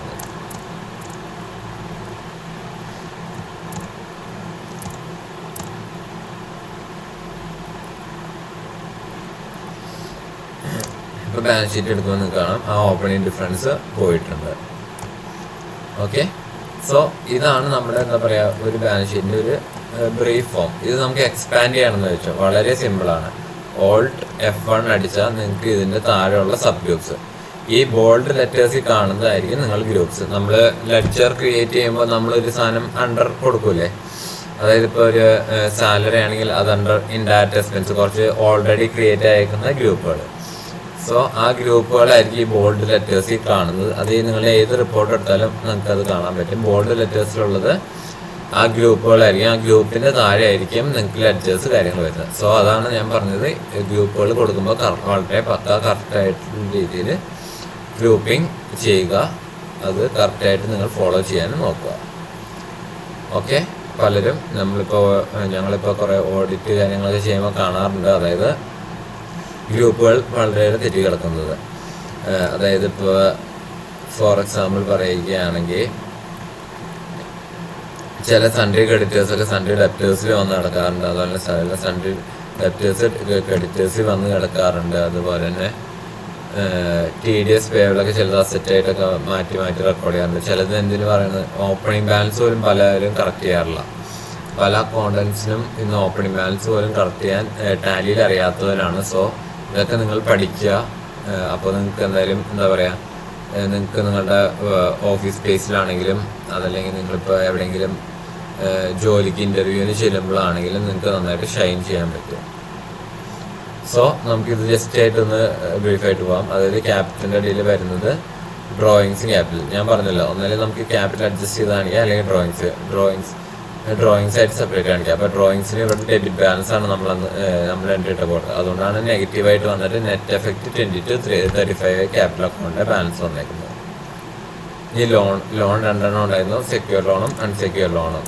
അൺസെക്യൂർ ലോൺ മറ്റേ ഗ്രീനിൻ്റെ ലോൺ എടുത്ത് നമ്മൾ കാണിച്ചായിരുന്നു, അതാണ് അൺസെക്യൂർ ലോൺ. മറ്റേത് സെക്യൂർ ലോൺ, അത് ലോൺസ് ആൻഡ് ലയബിലിറ്റീസ് ആയിട്ട് നമ്മുടെ ലയബിലിറ്റീസ് ആയിട്ട് വന്നിട്ടുണ്ട്. പിന്നെ current liabilities, duties and tax, നമ്മൾ ഔട്ട്പുട്ട് GST ഇൻപുട്ടൊക്കെ അല്ലേ അതിൻ്റെ net effect. Okay, output GST 55,860 വന്നിട്ടുണ്ട്. ഇനി വരുന്നത് സൺഡേ ക്രെഡിറ്റേഴ്സ് ആണ്. സൺഡേ ക്രെഡിറ്റേഴ്സ് നമ്മൾ രണ്ടായിട്ട് ക്ലാസ് ചെയ്യുന്നു. ക്രെഡിറ്റർ ഫോർ എക്സ്പെൻസ്, ആ കാട്ടാളിനെ കുറിച്ചായിട്ട് ഒരു ക്രെഡിറ്റർ ഫോർ എക്സ്പെൻസ് ഉണ്ടായിരുന്നു. അതുപോലെ തന്നെ ക്രെഡിറ്റർ ഫോർ പർച്ചേസും ഉണ്ടായിരുന്നു. അതായത് കേരള ദേവസ്വം ബോർഡ് അത് അവർക്ക് കൊടുക്കാനുള്ളത്. പിന്നെ ഒരു ABN കമ്പനി, നമ്മളൊരു അസറ്റ് വാങ്ങിച്ചില്ലായിരുന്നു, അവരുടെ ക്രെഡിറ്ററാണ് A&B കമ്പനി. അപ്പോൾ 12,72,000 ഉണ്ടായിരുന്നു. പിന്നെ നമുക്ക് TDS പേബിൾ ഉണ്ടായിരുന്നു. കമ്മീഷൻ കൊടുത്തതിന് നമ്മൾ TDS റെക്കോർഡ് ചെയ്തതിൻ്റെ അത് പേബിൾ ഉണ്ട്. ആ പേയ്മെൻറ്റ് ചെയ്യുമ്പോൾ ഈ TDS പേബിൾ ഇവിടെ നിന്ന് പോകും. പിന്നെയുള്ള നമ്മുടെ അസറ്റാണ് ഇൻടാഞ്ചിബിൾ അസറ്റ്. മറ്റേ ടാലി സോഫ്റ്റ്വെയർ വാങ്ങിച്ചിട്ട് ഇൻടാഞ്ചിബിൾ അസറ്റ് ഉണ്ടായിരുന്നു. പിന്നെ ഡ്രയർ നമ്മൾ ഓപ്പണിംഗ് കൊടുത്തിട്ടുണ്ടായിരുന്നു. മിക്സർ അത് നമ്മൾ ഓപ്പണിംഗ് കൊടുത്തിട്ടുണ്ടായിരുന്നു. പിന്നെ ക്ലോസിംഗ് സ്റ്റോക്കൊക്കെ നമ്മളെ സ്റ്റോക്ക് രജിസ്റ്റർ അനുസരിച്ച് ഇവിടെ ഓട്ടോമാറ്റിക് ഇത് എടുത്താൽ നമുക്ക് എന്താ പറയുക, നമ്മുടെ സ്റ്റോക്കിൽ എന്തോരം ഉണ്ട് ഐറ്റംസ് എന്നൊക്കെ നമുക്ക് കാണാൻ പറ്റും. ഉണ്ടോ, ആഫ്രിക്കൻ എലിഫൻറ്റ്, അതിൻ്റെ എലിഫൻറ്റ് കേക്ക്, ഡ്രിങ്കിങ് വാട്ടർ, ഇങ്ങനത്തെ കാര്യങ്ങൾ നമ്മൾ സ്റ്റോക്ക് കീപ്പ് ചെയ്തതിൻ്റെ ഡീറ്റെയിൽസൊക്കെ നമുക്ക് ഈ ക്ലോസിംഗ് സ്റ്റോക്ക് എടുത്താൽ കാണാൻ പറ്റും. അതല്ലാതെ വേറെ റിപ്പോർട്ട്സും ഉണ്ട്, നമ്മൾ അതിലും കാണിക്കാം. ഓക്കെ, അതുപോലെ തന്നെ ഇനി വരുന്നത് സൺഡേ ഡെപ്റ്റേഴ്സ് ആണ്. സൺഡേ ഡെപ്റ്റേഴ്സ് ലുലുവിൻ്റെ എന്തോരം കിട്ടാണ്ട് 41. അതുപോലെ സൺഡേ റെസിഡൻസിൽ നിന്ന് എന്തോരം കിട്ടാണ്ട് 15,000. അത് നമ്മളിവിടെ കാണാൻ പറ്റും. പിന്നെ വരുന്നത് ക്യാഷ് ഇൻ ഹാൻഡ്, അതായത് ക്യാഷ് നമ്മുടെ കയ്യിൽ എന്തോരം ഉണ്ട് അതിൻ്റെ ബാലൻസ് കാര്യങ്ങളൊക്കെ നമ്മളത് എൻ്റർ ചെയ്ത് പോയാൽ നമുക്ക് ക്യാഷ് ലെഡ്ജറിലേക്ക് എത്താൻ പറ്റും. പിന്നെ ബാങ്ക് എൻ്റർ ചെയ്താൽ അതിൻ്റെ ബാങ്കിൻ്റെ ലെഡ്ജറിലേക്ക് എത്തിയിട്ട് നമ്മുടെ അതിൻ്റെ ട്രാൻസാക്ഷൻസ് കാര്യങ്ങളൊക്കെ വേണമെങ്കിൽ കാണാൻ പറ്റും. ബാങ്കിൻ്റെ ബാലൻസ് 49,81,000 ആണ്. ഇത് നമ്മുടെ എന്താ പറയുക ബുക്സ് ആയിട്ട് മാച്ച് ആവണം എന്ന് നോക്കുക. പിന്നെ പ്രോഫിറ്റ് ആൻഡ് ലോസ് അക്കൗണ്ട്, ഇത് നമ്മൾ കൊടുക്കുന്നതല്ല, നമ്മുടെ P&L നമ്മൾ ട്രാൻസാക്ഷനൊക്കെ എൻട്രി ചെയ്തതനുസരിച്ച് ഓട്ടോമാറ്റിക്കലി നമ്മുടെ P&L റെഡി ആയിട്ടുണ്ട്. അപ്പോൾ ആ P&L നിന്ന് കയറി വന്നേക്കുന്ന പ്രോഫിറ്റ്, ഇതിലിപ്പോൾ ലോസ് ആണ് കാണിക്കുന്നത്.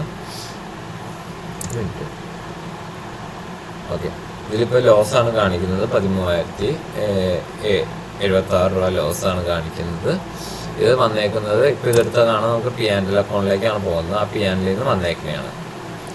സോ കണ്ടോ, നമ്മൾ ജസ്റ്റ് ട്രാൻസാക്ഷൻ ഇപ്പം ഞാൻ എന്താ പറയുക ക്ലാസ് തുടങ്ങിയപ്പോഴേ ഞാൻ പറഞ്ഞു ടാലി എന്ന് പറയുന്നത് നമ്മുടെ അക്കൗണ്ടിങ് വർക്ക്സ് എല്ലാം വളരെ എളുപ്പമാക്കാനുള്ളത്. നമ്മൾ ജസ്റ്റ് ട്രാൻസാക്ഷൻസ് റെക്കോർഡ് ചെയ്തോളൂ. അപ്പോഴത്തേക്കും നമുക്ക് P&L ബാലൻസ് ഷീറ്റ് അതുപോലെയുള്ള എന്താ പറയുക ഒരു മിനിമം വിരലിലെണ്ണാവുന്നേക്കാൾ കൂടുതൽ റിപ്പോർട്ട്സ്, നമ്മൾ കേട്ടിട്ട് പോലും ഇല്ലാത്ത പല റിപ്പോർട്ട്സും ടാലിയിൽ റെഡിമെയ്ഡായിട്ട് അവൈലബിൾ ആയിട്ട് കിടക്കുകയാണ്. ഓക്കെ, ഇതാണ് പറയുന്നത്. നമ്മൾ സോഫ്റ്റ്വെയർസ് ഉപയോഗിക്കുക, നമ്മുടെ വർക്ക്സ് കാര്യങ്ങളൊക്കെ വളരെ വളരെ എളുപ്പമാക്കാൻ നോക്കുക. നിങ്ങൾ ഇത് ജസ്റ്റ് കാണാൻ മാത്രമല്ല, പറ്റുമെങ്കിൽ നിങ്ങളുടെ കൊളീഗ്സിനും മറ്റെല്ലാവർക്കും റെക്കമെൻഡ് ചെയ്യുക ക്ലാസ് കാണാനായിട്ടും. ഞങ്ങളുടെ തന്നെ ക്ലാസ് കാണണമെന്നില്ല, നിങ്ങൾക്ക് ഇപ്പോൾ ഇഷ്ടമായില്ലെങ്കിൽ നിങ്ങൾക്ക് വേറെയും ക്ലാസ് ഇഷ്ടം പോലെയുണ്ട്. സോ അത് വേണമെങ്കിൽ റെഫർ ചെയ്യാം. ഇനി നിങ്ങൾക്ക് പറ്റുമെങ്കിൽ മാക്സിമം ഞങ്ങളുടെ ക്ലാസ് എല്ലാം എല്ലാവർക്കും റീച്ച് ആവാൻ പാകത്തിന് നിങ്ങൾ ഷെയർ ചെയ്യുക, റെക്കമെൻഡ് ചെയ്യുക. ഓക്കെ, സോ ഇനി ഇതിൽ നമ്മൾ കാണുന്നത് നമ്മളിപ്പോൾ എന്താ പറയുക ബാലൻസ് ഷീറ്റ് എന്ന് പറയുന്നത് ഒരു പീരീഡ് അല്ലെങ്കിൽ ഒരു ഡേറ്റിൻ്റെ ബേസിസിലാണല്ലോ. സോ അത് ചേഞ്ച് ചെയ്യാനായിട്ട് ജസ്റ്റ് Alt F2 അടിച്ചാൽ നിങ്ങൾക്ക് പീരീഡ് ചേഞ്ച് ചെയ്യാൻ കൊടുക്കാം. അതായത് ബാലൻസ് ഷീറ്റിൻ്റെ പീരീഡ്. ഇപ്പോൾ ഞാനിപ്പോൾ കൊടുക്കുന്നത് എനിക്ക് ഏപ്രിലിൽ മാത്രം മതിയെങ്കിൽ ഏപ്രിൽ 23 അടിച്ച ഏപ്രിൽ വരെയുള്ള 30th ഏപ്രിൽ വരെയുള്ള ബാലൻസ് ഷീറ്റ് നമുക്കിവിടെ കാണാൻ പറ്റും. നിങ്ങൾക്ക് ഫുൾ ഇയർ വേണമെങ്കിൽ M24 മാർച്ച് നിങ്ങൾക്ക് ഇങ്ങനെ അടിക്കാം 33/2024 എന്ന് അടിക്കാം. ഇനി അതെല്ലാം എളുപ്പത്തിന് നിങ്ങൾക്ക് ഇപ്പോൾ പീരീഡ് കാര്യങ്ങളൊക്കെ ചേഞ്ച് ചെയ്യുകയാണെങ്കിൽ ഫസ്റ്റ് ആണെങ്കിൽ A23 എന്ന് അടിച്ചാൽ 1st April 2023 വരും. M24 എന്ന് അടിച്ചാൽ 31st March 2024 വരും. ഓക്കെ, വളരെ എളുപ്പത്തിൽ ഇങ്ങനെയും ചെയ്യാം കേട്ടോ. എപ്പോഴും ഷോർട്ട് കട്ട്സ് എല്ലാം അറിഞ്ഞിരിക്കുക. ഇങ്ങനെ ഇനി നമ്മൾ വേറൊരു ടെക്നിക്ക് എന്താണെന്ന് വെച്ചാൽ, നമ്മൾ ഈ ഒരു ബാലൻസ് ഷീറ്റ് കണ്ടു, അതായത് ഇത് നിങ്ങളിപ്പോൾ ഇത് പഠിച്ചിട്ടുണ്ടെങ്കിൽ T ഫോർമാറ്റാണ്. പക്ഷെ ഇന്ന് നമ്മൾ ഈ T ഫോർമാറ്റ് എന്ന ബാലൻസ് ഷീറ്റ് ഉപയോഗിക്കുന്നത് വളരെ വളരെ കുറവാണ്. ഇപ്പോൾ നമ്മളെല്ലാം ഉപയോഗിക്കുന്നത് മറ്റേ ഹൊറിസോണ്ടൽ ടൈപ്പ് ബാലൻസ് ഷീറ്റാണ്. ഓക്കെ, വെർട്ടിക്കൽ ടൈപ്പ് ബാലൻസ് ഷീറ്റാണ്. ഹൊറിസോണ്ടലാണ് വെർട്ടിക്കൽ ടൈപ്പ് ബാലൻസ് ഷീറ്റാണ്. നമ്മുടെ കമ്പനീസ് ആക്ട് പ്രകാരമാണെങ്കിൽ ഇപ്പോൾ ഇൻകം ടാക്സ് പ്രകാരമൊക്കെ ആണെങ്കിൽ നമ്മുടെ അടുത്ത് പറയുന്നത് വെർട്ടിക്കൽ ഓഡിറ്റുള്ള പാർട്ടീസിനുള്ള വെർട്ടിക്കൽ ടൈപ്പ് ബാലൻസ് ഷീറ്റ് കാര്യങ്ങൾ മെയിൻറ്റെയിൻ ചെയ്യണം. സോ അതിന് നമുക്ക് ഇവിടെ ഓപ്ഷൻ കൊടുത്തിട്ടുണ്ട്. ഇവിടെ ചേഞ്ച് വ്യൂവിൽ വെർട്ടിക്കൽ കൊടുക്കുകയാണെങ്കിൽ നമുക്കിത് സംഭവം റെഡി.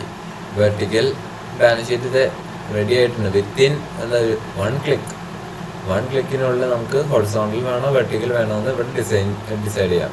അതായത് സൈഡിൽ ചേഞ്ച് വ്യൂവിൽ ഹൊറിസോണ്ടൽ കൊടുത്താൽ T ഷേപ്പ് ബാലൻസ് ഷീറ്റ് വരും. ചേഞ്ച് വ്യൂവിൽ വെർട്ടിക്കൽ കൊടുക്കുകയാണെങ്കിൽ ഇതേ ഹൊറിസോണ്ടൽ ബാലൻസ് ഷീറ്റ്, അതും ടാലി അയക്കുന്ന ബാലൻസ് ഷീറ്റ് കറക്റ്റായിട്ട് വരും. ഓക്കെ, ഇനി വേറെ കുറച്ച് ഓപ്ഷൻസ് ഒക്കെ ഉണ്ട്. വാല്യുവേഷൻ ഉണ്ട്. നിങ്ങൾക്ക് സീറോ കോസ്റ്റ് വാല്യൂ ഫിഫോയിലാണ്, അതായത് നമ്മുടെ എന്താ പറയുക സ്റ്റോക്ക് കാര്യങ്ങളൊക്കെ ഫിഫോ മെത്തേഡ് ലിഫോ മെത്തേഡിലൊക്കെയാണ് നമുക്കത് വേണമെങ്കിൽ. അതുപോലെ തന്നെ ഇവിടെ വാല്യുവേഷൻ മെത്തേഡ്സ് ഒക്കെ ഇവിടെ ആവറേജ് കോസ്റ്റ് പ്രൈസ് ഇതൊക്കെ വേണമെങ്കിൽ നിങ്ങൾക്കൊന്ന് ചെയ്ത് നോക്കാവുന്നതാണ്. പിന്നെ കുറച്ച് എക്സംഷൻ റിപ്പോർട്ട്സ് ഉണ്ട്. നെഗറ്റീവ് ലെഡ്ജേഴ്സിൻ്റെ വേണമെങ്കിൽ അങ്ങനെ നമുക്ക് കാണാം. അവിടെ ഡ്രോയിങ്സ് ഇതൊക്കെ നമുക്ക് നെഗറ്റീവായിട്ട് വന്നേക്കുന്നതാണ്. അങ്ങനെ കുറച്ച് എക്സംഷൻ റിപ്പോർട്ട്സ് ഉണ്ട്. സോ അതൊന്ന് ബാക്ക് അടിച്ചാൽ മതി.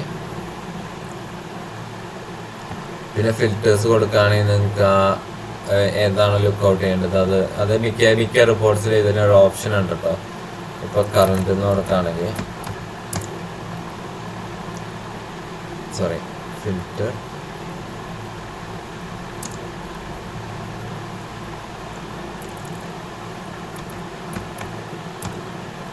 സ്പെല്ലിംഗ് തെറ്റിപ്പോയതാണ്. കറണ്ട് ലയബിലിറ്റീസ് കറണ്ട് അസറ്റ്, അതായത് കറണ്ട് ലയബിലിറ്റീസിൻ്റെ കറണ്ട് അസറ്റിൻ്റെയും മാത്രം ഒരു ബാലൻസ് ഷീറ്റ് പോലെ ഇങ്ങനെ എന്താ പറയുക നമുക്ക് എടുക്കാൻ പറ്റും. അങ്ങനെ നമുക്ക് ഫിൽറ്ററിൽ എന്താണ് കൊടുക്കുന്നത് അതനുസരിച്ച് നമുക്ക് ചെയ്യാൻ പറ്റും. ബാക്ക് വേണമെങ്കിൽ എസ്കേപ്പ് അടിച്ചാൽ മതി, ബാക്കിലേക്ക് പോകാം. പിന്നെ ന്യൂ കോളം എന്ന് പറയുന്നത് വേറൊരു ഫംഗ്ഷനാണ്. അതായത് നമുക്ക് ഇപ്പം നമ്മുടെ കമ്പനി വേറൊരു കമ്പനിയായിട്ട് നമുക്ക് നമ്മുടെ കമ്പനിയുടെ ബാലൻസ് ഷീറ്റും വേറൊരു കമ്പനിയുടെ ബാലൻസ് ഷീറ്റായിട്ട് നമുക്ക് കമ്പയർ ചെയ്യണം എന്ന് വിചാരിക്കാം. സോ അതിനുവേണ്ടി നമുക്കിവിടെ ന്യൂ കോളം എന്ന് പറഞ്ഞു കൊടുത്തിട്ട് നമുക്ക് വേറൊരു കമ്പനി ഒന്നല്ലെങ്കിൽ പാത്ത് കൊടുത്തൊക്കെ സെലക്ട് ചെയ്യാം, അല്ലെങ്കിൽ ഞാൻ ഇപ്പോൾ ABC എന്ന് പറയുന്ന കമ്പനി സെലക്ട് ചെയ്യാം. സോ അത് ഞാൻ SI കൊടുത്ത് നമുക്ക് അപ്പോൾ അതനുസരിച്ച് അവരുടെ ബാലൻസ് ഷീറ്റ് ഇവിടെ സൈഡിൽ നമുക്ക് കാണാൻ പറ്റും. ഇത് വളരെ കമ്പാരിറ്റീവ് പർപ്പസിന് നമ്മുടെ ബിസിനസ്സും വേറൊരാളുടെ ബിസിനസ്സിൻ്റെ ഒരു ടാലി ബാക്കപ്പ് കിട്ടിയിട്ടുണ്ടെങ്കിൽ അതുമായിട്ട് നമുക്ക് കമ്പയർ ചെയ്യാനും വളരെ യൂസ്ഫുൾ ആയിട്ടുള്ള ഒരു ഫീച്ചറാണ് ന്യൂ കോളം എന്ന് പറയുന്നത്. നല്ല ഓൾട്ടർ കോളം ഉണ്ട്. അതിന് നമുക്കിപ്പോൾ വേറെ കമ്പനി ആണെങ്കിൽ വേറെ കമ്പനി നമുക്ക് സെലക്ട് ചെയ്യാം. പിന്നെ അതുപോലെ ഡിലീറ്റ് കോളം ഉണ്ട്. ഡിലീറ്റ് കോളത്തിലേക്ക് നമ്മൾ ക്രിയേറ്റ് ചെയ്തേക്കുന്ന കോളം ഓട്ടോമാറ്റിക്കലി ഡിലീറ്റ് ആവും. പിന്നെ ഒരു ഓട്ടോ കോളം എന്ന് പറഞ്ഞ ഫംഗ്ഷൻ ഉണ്ട്. അതായത് നമുക്ക് എന്താ പറയുക 4 മാസത്തെ കാര്യങ്ങളാണെങ്കിൽ ഓക്കെ, അതായത് 1 ഏപ്രിൽ മുതൽ പിന്നെ 21 മെയ് അങ്ങനെ എന്താ പറയുക മന്ത് വൈസ് 4 വീക്ക് മന്ത് എന്ന് പറഞ്ഞാൽ മന്ത് വൈസ് നമുക്കൊരു എന്താ പറയുക റിപ്പോർട്ട് വേണമെങ്കിൽ അത് നമുക്ക് ഇവിടെ കിട്ടും. അതായത് ഓരോ മാസം നമുക്ക് കമ്പയർ ചെയ്യണം എന്നുണ്ടെങ്കിൽ ഫുൾ ഇയർ ഒക്കെ ആണെങ്കിൽ ഫുൾ ഇയർ നമ്മൾ ഡാറ്റ സെൻറ്റർ ചെയ്തിട്ടുണ്ടെങ്കിൽ ഇത് വെച്ചിട്ട് നമ്മുടെ സെയിൽസ്, ക്യാപിറ്റൽ അക്കൗണ്ടിലുള്ള ചേഞ്ചസ്, അതുപോലെ ലോണിൽ വന്നേക്കുന്ന ചേഞ്ചസ്, അതുപോലെ തന്നെ നമ്മുടെ കറണ്ട് അസറ്റ്സിലൊക്കെ സ്റ്റോക്കിൽ വന്നേക്കുന്ന ചേഞ്ചസ്, ഇതൊക്കെ നമുക്ക് പെട്ടെന്ന് മനസ്സിലാക്കാൻ പറ്റും. ഇപ്പോൾ ആദ്യത്തെ മാസം നമ്മൾ നോക്കുകയാണെങ്കിൽ ഏപ്രിൽ മാസം എൻ്റെ കയ്യിലുണ്ടായിരുന്ന സ്റ്റോക്ക് എന്ന് പറയുന്നത് 2,45,000 ആയിരുന്നു. അപ്പോൾ നമ്മുടെ സ്റ്റോക്ക് 3,99,000. അപ്പോൾ ഇതനുസരിച്ച് നമ്മൾ എന്തോരം എന്താ പറയുക പർച്ചേസ് നടത്തണം, സെയിൽ നടത്തണം അന്ന് മുതലായ കാര്യങ്ങൾ നമുക്ക് വളരെ എളുപ്പത്തിൽ കണ്ടുപിടിക്കാവുന്നതാണ്. ഇവിടെ നമുക്ക് വേണമെങ്കിൽ കോൺഫിഗറേഷനിൽ ഓരോരോ കാര്യങ്ങൾ, അതായത് ഇപ്പോൾ പെർസെൻറ്റേജ് ഉണ്ടെങ്കിൽ അത് വേണമെങ്കിൽ SI കൊടുക്കാം. പിന്നെ എക്സ്ക്ലൂഡ് അക്കൗണ്ട്സ് വിത്ത് 0 ക്ലോസിംഗ് ബാലൻസ്. ക്ലോസിംഗ് ബാലൻസ് ഒന്നും ഇല്ലാത്തൊരു അക്കൗണ്ട് ഉണ്ടെങ്കിൽ നമ്മൾ ലെഡ്ജർ ക്രിയേറ്റ് ചെയ്തിട്ട് പക്ഷെ അതിന് ക്ലോസിംഗ് ബാലൻസ് ഒന്നും ഇല്ലെങ്കിൽ നമുക്കിവിടെ നോ SI കൊടുക്കുകയാണെങ്കിൽ ആ ലെഡ്ജേഴ്സ് എല്ലാം എക്സ്ക്ലൂഡ് ചെയ്തിട്ടുള്ള നമുക്ക് ഒരു ബാലൻസ് ഷീറ്റ് കിട്ടുന്നതാണ്. പിന്നെ ഇതിപ്പോൾ ഡീറ്റെയിൽഡാണ്. അതായത് നമ്മൾ മറ്റേ ഗ്രൂപ്പിൽ നിന്ന് നമ്മൾ ലെഡ്ജേഴ്സ് എല്ലാം നമ്മൾ സെലക്ട് ചെയ്തില്ല. ഇപ്പോൾ കണ്ടൻസ്ഡാണ് നമ്മൾ എടുക്കുന്നതെങ്കിൽ നമുക്ക് കാണാൻ പറ്റും. കണ്ടോ, ഹെഡിങ്സ് മാത്രമേ ഉള്ളൂ. എന്നാൽ ഇവിടെ കോൺഫിഗറേഷനിൽ പോയിട്ട് ഇവിടെ ഡീറ്റെയിൽഡ് എടുത്തിട്ട് ആക്സെപ്റ്റ് ചെയ്യുകയാണെങ്കിൽ നമുക്ക് ആ താഴത്തുള്ള ലെഡ്ജേഴ്സും കൂടി നമുക്ക് കിട്ടുന്നതാണ്. ഓക്കെ, ഇതിപ്പോൾ ഡീറ്റെയിൽ തന്നെ നടക്കട്ടെ. പിന്നെ വെർട്ടിക്കൽ ബാലൻസ് ഇവിടെ വേണോ വേണ്ടോ എന്നുള്ളത് നമുക്ക് ഇവിടെയും സെലക്ട് ചെയ്യാൻ പറ്റും. സോ അത് വേണമെങ്കിൽ നമുക്ക് ഇവിടെ കൊടുക്കാം. നമുക്ക് ഇതെന്ന് പറഞ്ഞാൽ ആപ്ലിക്കേഷൻ സോഴ്സ്, അതായത് ആപ്ലിക്കേഷൻ സോഴ്സ് പറഞ്ഞാൽ വേറെ ഒന്നുമല്ല നമ്മുടെ അതായത് ഇപ്പോൾ ഫോർ എക്സാമ്പിൾ പറയുകയാണെങ്കിൽ ഈ ലിസ്റ്റഡ് കമ്പനീസിൻ്റെ ബാലൻസ് ഷീറ്റ് കുറച്ചും കൂടി വ്യത്യാസമാണ് സാധാരണ. ഇതിലെന്താ നമ്മൾ കൊടുക്കുക, ആദ്യം ലയബിലിറ്റീസ് പിന്നെ അസെറ്റാണ്. പക്ഷേ ലിസ്റ്റഡ് കമ്പനീസ് നേരെ തിരിച്ചാണ്, ആദ്യം അസെറ്റ് പിന്നെയാണ് അവർക്ക് ലയബിലിറ്റി വരുന്നത്. സോ ആ ഒരു ഓൾട്ടറേഷൻ നടത്താനാണ് ഇവിടെ ഒരു ഓപ്ഷൻ കൊടുക്കാൻ. സോ ഈ ഒരു ഓപ്ഷൻ കൊടുക്കുകയാണെങ്കിൽ കണ്ടോ, ആദ്യം അസെറ്റ് വന്നു, പിന്നീട് അവർക്ക് എന്താ പറയുക ലയബിലിറ്റീസ് വന്നു. ഓക്കെ, ക്യാപിറ്റൽ ലയബിലിറ്റീസും വന്നു. സോ അത് എങ്ങനെയാണെന്ന് വെച്ചാൽ നമ്മുടെ കമ്പനിയുടെ ബേസിക് അനുസരിച്ച് നമുക്ക് ഓൾട്ടർ ചെയ്യാനാണ്. പിന്നെ display name of ledgers, name മാത്രം മതി, നെയിം മാത്രം കൊടുക്കാം. നെയിം ഓഫ് അലൈസ് പറഞ്ഞാൽ നമ്മൾ എന്താ പറയുക ആ ലെഡ്ജർ ക്രിയേറ്റ് ചെയ്യുന്ന സമയത്ത് ലെഡ്ജറിൻ്റെ പേരിൻ്റെ തൊട്ട് താഴെ നെയിം അലൈസ് എന്ന് പറഞ്ഞൊരു സംഭവമുണ്ട്. അതായത് ഇപ്പോൾ ഫോർ എക്സാമ്പിൾ പറയുകയാണെങ്കിൽ ഒരു കമ്പനി Paytm എന്ന് പറയുന്ന ഒരു കമ്പനി ഉണ്ടെന്ന് വെച്ചാൽ നമുക്ക് അവിടെ നിന്ന് ട്രാൻസാക്ഷൻ ഉണ്ട്. സോ അവിടെ ലെഡ്ജർ ക്രിയേറ്റ് ചെയ്യുമ്പോൾ നമ്മൾ ആക്ച്വലി ആ ലെഡ്ജർ നെയിം ചിലപ്പോൾ കൊടുക്കുക 194 കമ്മ്യൂണിക്കേഷൻസ് എന്നായിരിക്കും. അതാണ് അവരുടെ ഒഫീഷ്യൽ പേര്, Paytmൻ്റെ കമ്പനിയുടെ പേര് ഒഫീഷ്യൽ. പക്ഷേ നെയിം അലൈസ് ആയിട്ട് നമ്മൾ കൊടുക്കാൻ പോകുന്നത് ചിലപ്പോൾ Paytm എന്നായിരിക്കും.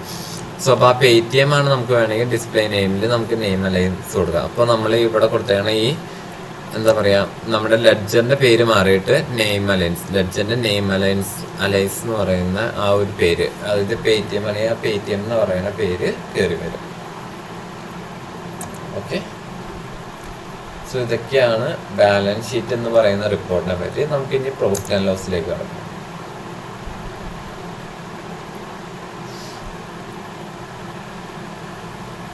സോ പ്രോഫിറ്റ് ആൻഡ് ലോസ് നമുക്ക് ഇങ്ങനെ പീരീഡ് ചേഞ്ച് ചെയ്ത് കൊടുക്കാം.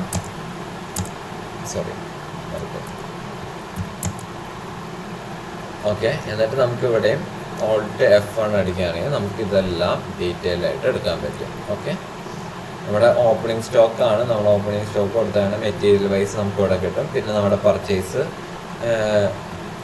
Account purchase കിട്ടാണ്. പിന്നെ ഫ്രൈറ്റ്, അത് ഞാൻ എപ്പോഴും പറയുന്നതാണ്, ഫ്രൈറ്റ് കാര്യങ്ങളൊക്കെ ഡയറക്റ്റ് എക്സ്പെൻസിൻ്റെ കീഴിലാണ് കൊണ്ടുവരുന്നത്. ഫ്രൈറ്റ്, വേജസ്, പിന്നെ വല്ലോ ഒക്ട്രോയ് അങ്ങനെ എന്തെങ്കിലുമൊക്കെ ഇതൊക്കെ ഉണ്ടെങ്കിൽ, പിന്നെ പാക്കിംഗ് ചാർജസ് ഒക്കെ ഉണ്ടെങ്കിൽ അതൊക്കെ ഡയറക്റ്റ് എക്സ്പെൻസിൻ്റെ അടിയിൽ കൊണ്ടുവരാൻ നോക്കുക.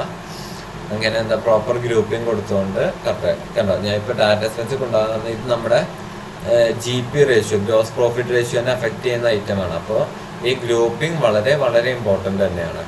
നിങ്ങൾ ഇൻഡയറക്റ്റ് എക്സ്പെൻസിന് ഡയറക്റ്റ് എക്സ്പെൻസ് കൊണ്ടുപോയിട്ട് ഈ ഫ്ലൈറ്റ് ഇവിടുന്ന് മാറി ഇവിടെ വരും. അപ്പോൾ നമ്മുടെ GP റേഷ്യോ തെറ്റായിരിക്കും. സോ അതൊക്കെ മാക്സിമം നോക്കുക. GP റേഷ്യോ ഒക്കെ വളരെ ഇമ്പോർട്ടൻ്റ് ആണ്. കാരണം ബാങ്കിൽ നമ്മൾ ഓവർ ഡ്രാഫ്റ്റിന് ലോണിനൊക്കെ അപ്ലൈ ചെയ്യുമ്പോൾ അവർ നോക്കുന്നത് GP റേഷ്യോ ആണ്, നെറ്റ് പ്രോഫിറ്റ് അല്ല. സോ അതൊക്കെ പക്കായിട്ട് മെയിൻറ്റെയിൻ ചെയ്യാൻ നോക്കുക.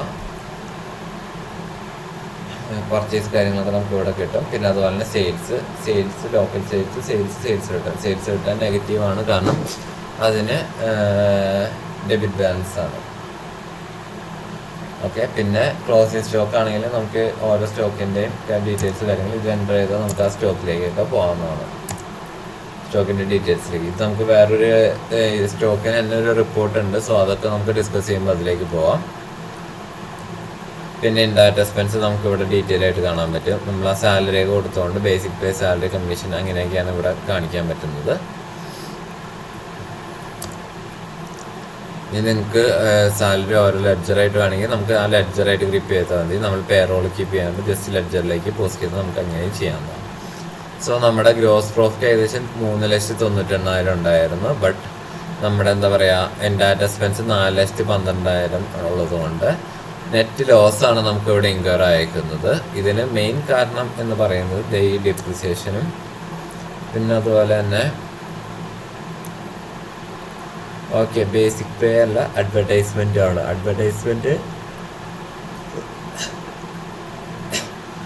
അഡ്വർടൈസ്മെൻറ്റിനെ പറ്റി പറയുമ്പോൾ എന്താണെന്ന് ഇഷ്യൂ എന്ന് വെച്ചാൽ ഇവിടെ 1,50,000 വന്നിട്ടുണ്ട്. യൂഷ്വലി അങ്ങനെ വരുന്നതൊക്കെ വേണമെങ്കിൽ നമുക്ക് അസറ്റല്ല ഒരു ഓവർ ദ പീരീഡ് ഡിപ്രിസിയേഷൻ പോലെയൊക്കെ ഇങ്ങനെ അതിനൊരു പേര് പറയുമായിരുന്നു, പ്രിലിമിനറി എക്സ്പെൻസ് ഉണ്ടാവും.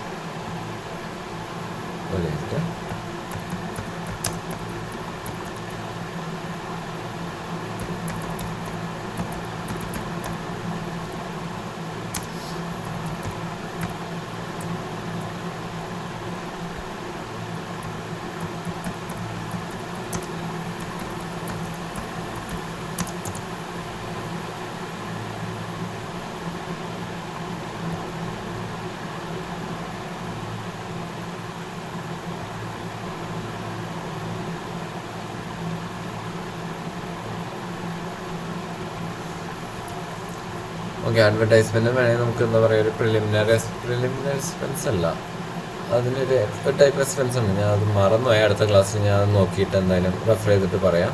അതായത് ഇങ്ങനെ ഹൈ വാല്യൂയിലുള്ള അഡ്വർടൈസ്മെൻ്റൊക്കെ ചിലപ്പോൾ ഓവർ ദി ഇയേഴ്സ് ആയിട്ട് ആയിരിക്കും കൊടുക്കുന്നത്. അപ്പോൾ നമ്മളത് ഓവർ ദ പീരീഡ് നമ്മൾ റൈറ്റ് ഓഫ് ചെയ്യുള്ളൂ. ഇത് നമ്മളിപ്പോൾ എക്സ്പെൻസ് ആയിട്ടാണ് കാണിച്ചേക്കുന്നത്. ബട്ട് അത് ഡിപ്രിസിയേഷൻ പോലെ നമ്മൾ ഓവർ ദ പീരീഡ് നമുക്ക് റൈറ്റ് ഓഫ് ചെയ്യാനുള്ള ഒരു ഓപ്ഷൻ ഉണ്ട്. അത് ഡിപ്പെൻസ് ചെയ്യും. ഇപ്പോൾ ഈ അഡ്വർടൈസ്മെൻറ്റ് ഇപ്പോൾ ഒരു ഇയറിൽ ഇതൊക്കെ ഉള്ളെങ്കിൽ നമ്മൾ അങ്ങനെ എക്സ്പെൻസ് ഓഫാണ് ചെയ്യാറ്. ബട്ട് ഒരു 5 കൊല്ലത്തേക്ക് ഇപ്പോൾ ഒരു നല്ലൊരു സൂപ്പർ മോഡൽ മോഹൻലാൽ അല്ലെങ്കിൽ നല്ലൊരു സെലിബ്രിറ്റി മോഹൻലാലിനെ പോലുള്ള സെലിബ്രിറ്റി ഒക്കെ ആണെങ്കിൽ അതൊരു 1 കൊല്ലത്തേക്കും നയിക്കുന്നത് നമ്മൾ അഡ്വർടൈസ്മെൻറ്റ് ചെയ്യാൻ വന്നത്. അതൊരു 5-6 കൊല്ലത്തേക്ക് അഡ്വർടൈസ്മെൻറ്റ് തന്നെയുണ്ടാവും. സോ അതൊക്കെ നമുക്ക് 1 കൊല്ലത്തെ ഇതായിട്ട് കാണിച്ചാൽ നമുക്ക് വളരെ ലോസ് ആയിരിക്കും. സോ നമ്മളത് ഓവർ ദ പീരീഡ് നമ്മൾ അഡ്ജസ്റ്റ് ചെയ്താണ് പോകാറ്. ഓക്കെ, അതുകൊണ്ടൊക്കെയാണ് അത് ആ നെറ്റ് ലോസ് വന്നത്. മെയിനായിട്ട് അഡ്വർടൈസ്മെന്റ് വന്നു. പിന്നെ ഡിപ്രിസിയേഷൻ നമ്മൾ എന്താ പറയുക, ഇപ്പോൾ 2 മാസമേ ഉള്ളൂ, അപ്പോഴത്തേക്കും നമ്മൾ ഡിപ്രിസിയേഷൻ ചാർജ് ചെയ്യുന്നില്ല. നമ്മളൊരു 1 year ഒക്കെ ആകുമ്പോഴാണ് ഡിപ്രിസിയേഷൻ ചാർജ് ചെയ്യാറുള്ളത്. സോ ഇതൊക്കെയാണ് മേജർ കാര്യങ്ങൾ. പിന്നെ സോ ഇതിൽ നിന്ന് വരുന്ന ഈ 13,076 ആണ് ബാലൻസ് ഷീറ്റ് നമ്മൾ ഇവിടെ കണ്ട ഈ പ്രോഫിറ്റ് ആൻഡ് ലോസിൽ കണ്ട 13,076. അത് ഓട്ടോമാറ്റിക്കലി അവിടെ കയറി വരുന്നുണ്ട്. ഓക്കെ, ഇനി സ്റ്റോക്ക് സമ്മറി ആണ് ഞാൻ നേരത്തെ പറഞ്ഞത്. നമ്മൾ സ്റ്റോക്കിനെ പറ്റി നമ്മുടെ ക്ലോസിങ് സ്റ്റോക്ക്, അതായത് 1 April മുതൽ 1 June നമ്മുടെ ക്ലോസിങ് സ്റ്റോക്കൊക്കെയാണ് ഇവിടെ കാണിക്കുന്നത്. ഓക്കെ, ഇത് നമ്മൾ എക്സ്പാൻഡ് ചെയ്താൽ നമുക്ക് കാണാം ഓരോന്നും എത്രയാണ് സ്റ്റോക്ക് എന്നുള്ളത്. നമ്മുടെ എലിഫന്റ് കേക്ക് ഏകദേശം 39,660 ഉണ്ട്. ഡ്രിങ്കിങ് വാട്ടർ 150 ബോട്ടിൽസ് ഉണ്ട്. എലിഫന്റ് യൂറിൻ അതൊക്കെ ഇത്രയുണ്ട്. ജാസ്മിൻ സ്റ്റിക്ക് 150 എണ്ണം ഉണ്ട്. പാക്കിംഗ് മെറ്റീരിയൽ 500 എണ്ണം ഉണ്ട്. സാൻഡ് സ്റ്റിക്ക് 2600 ഉണ്ട്. ഓക്കെ, ഇവിടെ കാണുന്ന 20, 50, 20 നമ്മൾ മറ്റേ സ്റ്റോക്ക് ജേണൽ വെച്ച് ചെയ്തപ്പോൾ വന്നേക്കുന്നതാണ് ഇൻവേർഡ്. ഇതിൻ്റെ സെയിൽ അടിക്കുമ്പോഴാണ് ഔട്ട്വേർഡ് കാണിക്കുന്നത്.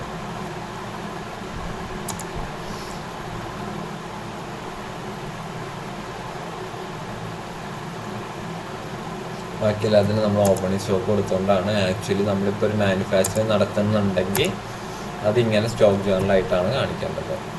ബാക്കിയെല്ലാം നിങ്ങളെടുത്ത് നോക്കിയാൽ നിങ്ങൾക്ക് മനസ്സിലാവും. ഇപ്പോൾ ബാക്കിയുള്ള ജാസ്മിൻ ആണെങ്കിലും ഇതിന് സെയിലൊന്നും പോയിട്ടില്ല. അപ്പോൾ സെയിൽ വേറെ എണ്ണത്തിന് റെക്കോർഡ് ചെയ്തിട്ടുണ്ടെങ്കിൽ ഈ സാൻഡിസ്റ്റിക് പോലെ വേറെ എണ്ണത്തിന് സെയിൽ റെക്കോർഡ് ഉണ്ടെങ്കിൽ അത് ഔട്ട്വേർഡ് മാത്രമേ കാണിക്കുകയുള്ളൂ. അതിൻ്റെ ഓപ്പണിംഗ് ബാലൻസ് പെർഫോമൻസ് ഞാൻ ജസ്റ്റ് ഒന്ന് കാണിച്ചു തരാം. അതായിരിക്കും നിങ്ങൾക്ക് ഇത്രയും കൂടി. സോ വൗച്ചറിൽ ഞാൻ ഫസ്റ്റ് ജേണലിൽ ഒരു സെയിൽ നടത്താണ്, സെയിൽ റെക്കോർഡ് ചെയ്യാണ്. പാർട്ടി നെയിം നമുക്ക് ലുലു ഹൈപ്പർ മാർക്കറ്റ് തന്നെ കൊടുക്കാം. സെയിൽ നടത്താണ് നമ്മൾ.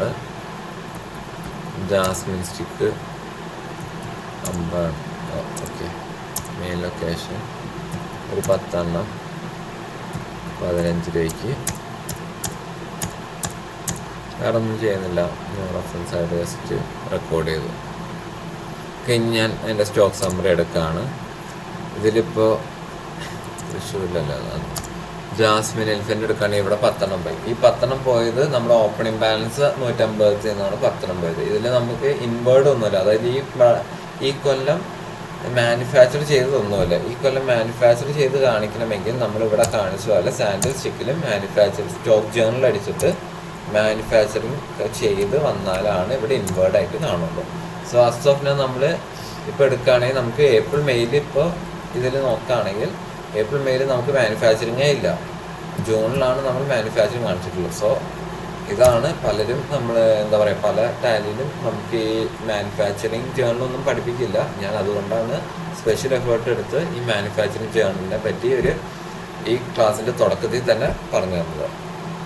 സോ മാനുഫാക്ചറിങ് യൂഷ്വലി എല്ലാവരും റീറ്റെയിൽ ബിസിനസ്സിൻ്റെയൊക്കെ ഒരു അക്കൗണ്ട്സ് മെയിൻറ്റെയിൻ ചെയ്യുക എന്ന് പറയുന്നത് അത്യാവശ്യം എളുപ്പമാണ്. സാധനങ്ങൾ മാറ്റുന്നു, അത് പർച്ചേസ് ആയിട്ട് റെക്കോർഡ് ചെയ്യുക, സെയിലായിട്ട് കൊടുക്കാം. പക്ഷെ മാനുഫാക്ചറിങ് അക്കൗണ്ട്സ് മാനേജ് ചെയ്യാൻ കുറച്ച് പാടാണ്. കാരണം അതിൽ സ്റ്റോക്ക് മൂവ്മെൻ്റ് ഉണ്ട്, റോ മെറ്റീരിയൽ 2 ടൈപ്പ് സ്റ്റോക്ക് ഉണ്ട്, ചിലപ്പോൾ 3 ടൈപ്പ് ഉണ്ടാവും. Raw material, work in progress, finished. അപ്പോൾ ഇതൊക്കെ മെയിൻറ്റെയിൻ ചെയ്യുക കാര്യങ്ങളൊക്കെ അത്യാവശ്യം ബുദ്ധിമുട്ടായിരിക്കും. സോ ഇത് ഞാൻ ഇപ്പോൾ തുടങ്ങിയ സമയത്താണ് ഞാൻ ആഫ്രിക്കൻ എലിഫൻ്റ് എന്ന് പറയും. ഇത് വേണമെങ്കിൽ ഇതല്ലാതെ നമുക്ക് വേണമെങ്കിൽ ഗ്രൂപ്പിംഗ് ക്രിയേറ്റ് ചെയ്യാം, റോ മെറ്റീരിയൽ നിന്നും ഫിനിഷ്ഡ് പ്രൊഡക്റ്റ് എന്നും. എന്നിട്ട് നമുക്ക് എന്താ പറയുക, റോ മെറ്റീരിയലിലേക്ക് കൗഡങ്ങ് അതൊക്കെ കൊടുക്കാം. എന്നിട്ട് നമുക്ക് ബാക്കിയുള്ളതൊക്കെ എന്താ പറയുക ഫിനിഷ്ഡ് പ്രൊഡക്റ്റിലേക്ക് കൊടുക്കാം. അപ്പോൾ നിങ്ങളുടെ സ്റ്റോക്ക് കാര്യങ്ങളൊക്കെ കാണാനും എളുപ്പത്തിൽ മനസ്സിലാക്കാനൊക്കെ വളരെ എളുപ്പമായിരിക്കും. പിന്നെ ഇതൊക്കെ എടുക്കുകയാണെങ്കിൽ നമുക്ക് ഇതിൽ തന്നെ വേണമെങ്കിൽ ഓൾട്രേഷൻ കാര്യങ്ങളൊക്കെ ചെയ്യാൻ പറ്റും.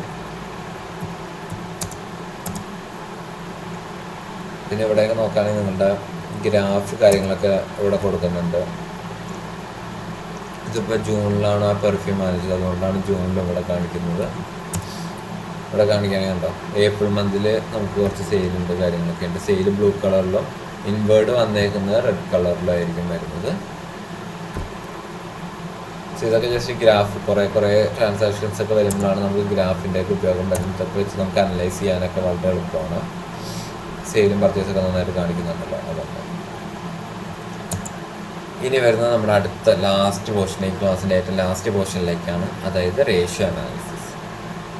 നിങ്ങൾക്കറിയോ, നിങ്ങൾ കമ്പനീസ് അക്കൗണ്ട്സ് ഒക്കെ പഠിച്ചിട്ടുണ്ടെങ്കിൽ നിങ്ങൾക്കറിയാം, ഇപ്പോൾ നമ്മൾ കമ്പനീസ് ആക്ട് പ്രകാരം നമ്മൾ പല റേഷ്യോസ് കാര്യങ്ങളൊക്കെ മെയിൻറ്റെയിൻ ചെയ്യണമെന്നുണ്ട്. സോ ഇതൊക്കെയാണ് മേജറായിട്ട് വരുന്ന ആ റേഷ്യോസ് എല്ലാം. സോ ഈ ഒരു റേഷ്യോ അനാലിസിസ് എടുത്താൽ തന്നെ നമുക്ക് എന്താ പറയുക, ഇപ്പോൾ അക്കൗണ്ട്സ് എല്ലാം പ്രോപ്പർ ആണെങ്കിൽ നമ്മുടെ റേഷ്യോ അനാലിസിസ് വളരെ ചുരുങ്ങിയ നേരം കൊണ്ട് നമുക്ക് കംപ്ലീറ്റ് ചെയ്തിട്ട് നമുക്ക് ആ റിപ്പോർട്ട് കൊടുക്കാൻ പറ്റും. ഞാൻ റേഷ്യോസിനെ പറ്റി ജസ്റ്റ് ഒന്ന് പറഞ്ഞുതരാം. വർക്കിംഗ് ക്യാപിറ്റൽ എന്ന് പറയുന്നത് ഇവിടെ താഴെ നമുക്ക് ഇക്വേഷൻ തന്നെയുണ്ട്. വർക്കിംഗ് ക്യാപിറ്റൽ എന്ന് പറയുന്നത് current asset minus current liability ആണ്, എല്ലാവർക്കും അറിയാവുന്നതാണ്. സോ അതിൻ്റെ കറണ്ട് റേഷ്യോ എന്ന് പറയുന്നത് current asset by current liabilities ആണ്. 4.93 ആണ്. വലിയ കുഴപ്പമില്ലാത്ത രീതിയിലുള്ള കറണ്ട് അസറ്റ് നമുക്ക് ഉണ്ട്. So no issues. പിന്നെ ക്യാഷ് ഇൻ ഹാൻഡ് ആണ്. അത് വെച്ചിട്ട് ക്വിക്ക് റേഷ്യോ, അത് ക്യാഷ് ഇൻ ഹാൻഡ് ഇവിടെ കാണിക്കും, കാരണം ക്വിക്ക് റേഷ്യോ എന്ന് പറയുന്ന ഒരു റേഷ്യോ ഉണ്ട്. അതെന്ന് പറഞ്ഞാൽ വേറെ ഒന്നല്ല, കറണ്ട് അസറ്റ് ചെയ്യുന്ന സ്റ്റോക്ക് ഇൻ ഹാൻഡ് കുറയ്ക്കും. ഓക്കെ, സ്റ്റോക്ക് ഈ ക്വിക്ക് അസറ്റ് എന്ന് പറയുന്നത് കറണ്ട് അസറ്റ് മൈനസ് സ്റ്റോക്ക് ആയിരിക്കും. അത് ഡിവൈഡ് ബൈ കറണ്ട് ലയബിലിറ്റീസ് ആയിരിക്കും ക്വിക്ക് റേഷ്യോ എന്ന് പറയുന്നത്. ഓക്കെ, നമ്മളപ്പോൾ ഇതിൽ നിന്ന് സ്റ്റോക്ക് കുറച്ചിട്ടുണ്ടാവും. കറണ്ട് ലയബിലിറ്റീസിൽ നിന്ന് ഈ കറണ്ട് അസറ്റ് ചെയ്യുന്ന ഈ സ്റ്റോക്ക് മാറ്റിയിട്ടുള്ള എമൗണ്ട് ആയിരിക്കും ക്വിക്ക് അസറ്റ് എന്ന് പറയുന്നത്. അത് divide by current liability ratio ആണിത്. നമ്മുടെ എന്താ പറയുക, കമ്പനിയുടെ ലിക്വിഡിറ്റിനെ കാണിക്കാനാണ് യൂഷ്വലി ക്വിക്ക് റേഷ്യോ നോക്കുന്നത്. പിന്നെ ബാങ്ക് അക്കൗണ്ട്, അങ്ങനെ ബാങ്ക് ഓഡിയെല്ലാം ഉണ്ടെങ്കിൽ അതിൻ്റെ കാണിക്കും. പിന്നെ സൺഡേ ഡെപ്റ്റേഴ്സ് ഉണ്ടെങ്കിൽ അതിൻ്റെ ബാലൻസ്. ഇതിൽ കുറേയൊക്കെ ബാലൻസ് ആണ്. ഇതിൽ ഡെപ്റ്റ് ഇക്വിറ്റി റേഷ്യോ ഉണ്ട്. അതിൻ്റെ റേഷ്യോ അതിൻ്റെ ഇക്വേഷൻ താഴെ ഉണ്ട്. Loan liability by capital plus profit, capital account. അതായത് എന്താ പറയുക, നമ്മുടെ കടം വാങ്ങിച്ചതും പിന്നെ നമ്മുടെ ഓൺ ഫണ്ട്, നമ്മുടെ ഓണറിൻ്റെ ഫണ്ടും തമ്മിലുള്ള ഒരു റേഷ്യോ ആണ് ഇവിടെ കാണിക്കുന്നത്. ജി പി റേഷ്യോ എല്ലാവർക്കും അറിയാം. എന്താ പറയുക, നമ്മുടെ gross profit divide by sales ആണ്. നമ്മുടെ ഗ്രോസ് പ്രോഫിറ്റ് 3,99,000 ഉണ്ട്. സെയിൽ എന്ന് പറയുന്നത് 4 lakh ഉണ്ട്. അതായത് ആ ക്ലോസിംഗ് സ്റ്റോക്ക് അത്രയും കിടക്കുന്നതുകൊണ്ടാണ് അത് വന്നത്. 99% ഉണ്ട്. ഇത്രയൊന്നും ഒരിക്കലും ഒരു കമ്പനിക്ക് ഉണ്ടാവില്ല. പക്ഷെ നമ്മൾ ജസ്റ്റ് എക്സാമ്പിൾ എന്ന രീതിയിൽ കാണിച്ചുകൊണ്ട് അത് വന്നു. കാരണം അത്രയും ക്ലോസിംഗ് സ്റ്റോക്ക് നമ്മളിവിടെ കാണിച്ചിട്ടുണ്ട്, അതുകൊണ്ട് തന്നെ. പിന്നെ ഒരു നെറ്റ് പ്രോഫിറ്റ് ആണ്. നെറ്റ് പ്രോഫിറ്റ് നെഗറ്റീവ് ആയതുകൊണ്ട് തന്നെ നെഗറ്റീവ് പ്രോഫിറ്റ് റേഷ്യോ ആണ് കാണിക്കുന്നത്. പിന്നെ ഓപ്പറേറ്റിംഗ് കോസ്റ്റ് ആണ്. ഓപ്പറേറ്റിംഗ് കോസ്റ്റ് എന്ന് പറയുന്നത് എന്താ പറയുക, നമ്മുടെ ഓപ്പറേഷനിൽ നിന്ന് മാത്രം വരുന്ന കോസ്റ്റുകൾ എന്തൊക്കെയാണ് എന്നുള്ളത്, പർച്ചേസ്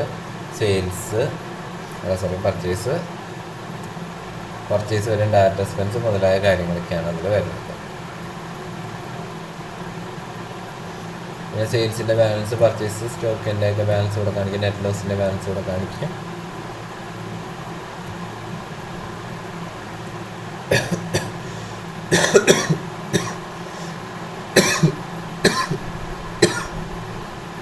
സോറി.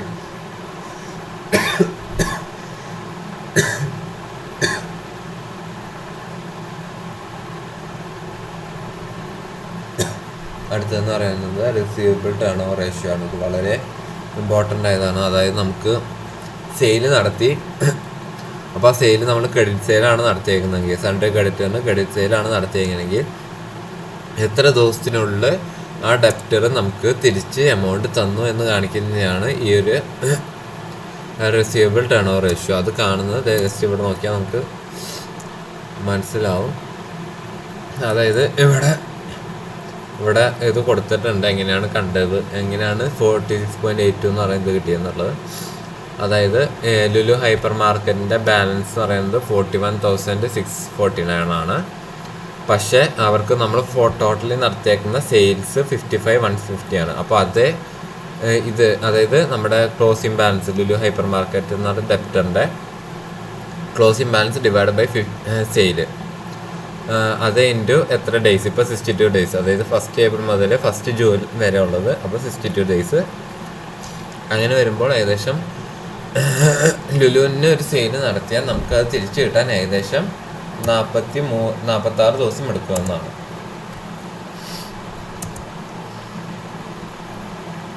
ഓക്കെ, അതാണ് ഇവിടെ കാണിക്കുന്നത്.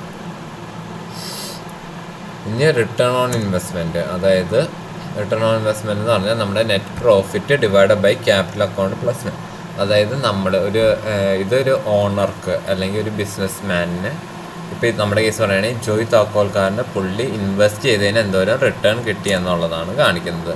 അതായത് ഇത് ജസ്റ്റ് ക്യാപിറ്റൽ, അതിൽ നിന്ന് ഈ പ്രോഫിറ്റ് കുറയും, എന്നിട്ട് ഡിവൈഡ് ബൈ ഈ പ്രോഫിറ്റ് തന്നെ, അതായത് ലോസ് ആണല്ലോ. അപ്പോൾ ലോസ് ആയതുകൊണ്ട്, അതായത് ഈ ലോസ് ഡിവൈഡ് ബൈ ഈ ക്യാപിറ്റൽ അക്കൗണ്ട്, അതിൽ ഈ ലോസ് ഓൾറെഡി ഡിഡക്റ്റ് ചെയ്യണമല്ലോ, അത് ആ ഡിഡക്റ്റ് ചെയ്തത് കൂടി കൂട്ടിയിട്ടാണ്. അപ്പോൾ ഇതാണ് പുള്ളി എന്താ പറയുക 22,35,000 ഇൻവെസ്റ്റ് ചെയ്തതിൽ പുള്ളിക്ക് നെഗറ്റീവ് റിട്ടേൺ ആണ് കിട്ടിയിരുന്നത്. -0.58 ലോസ് വന്നിട്ടുണ്ട്. ചിലപ്പോൾ ഫസ്റ്റ് ഇയർ ആയതുകൊണ്ടായിരിക്കും, അല്ലെങ്കിൽ ഫസ്റ്റ് 2 months ആയതുകൊണ്ടായിരിക്കും.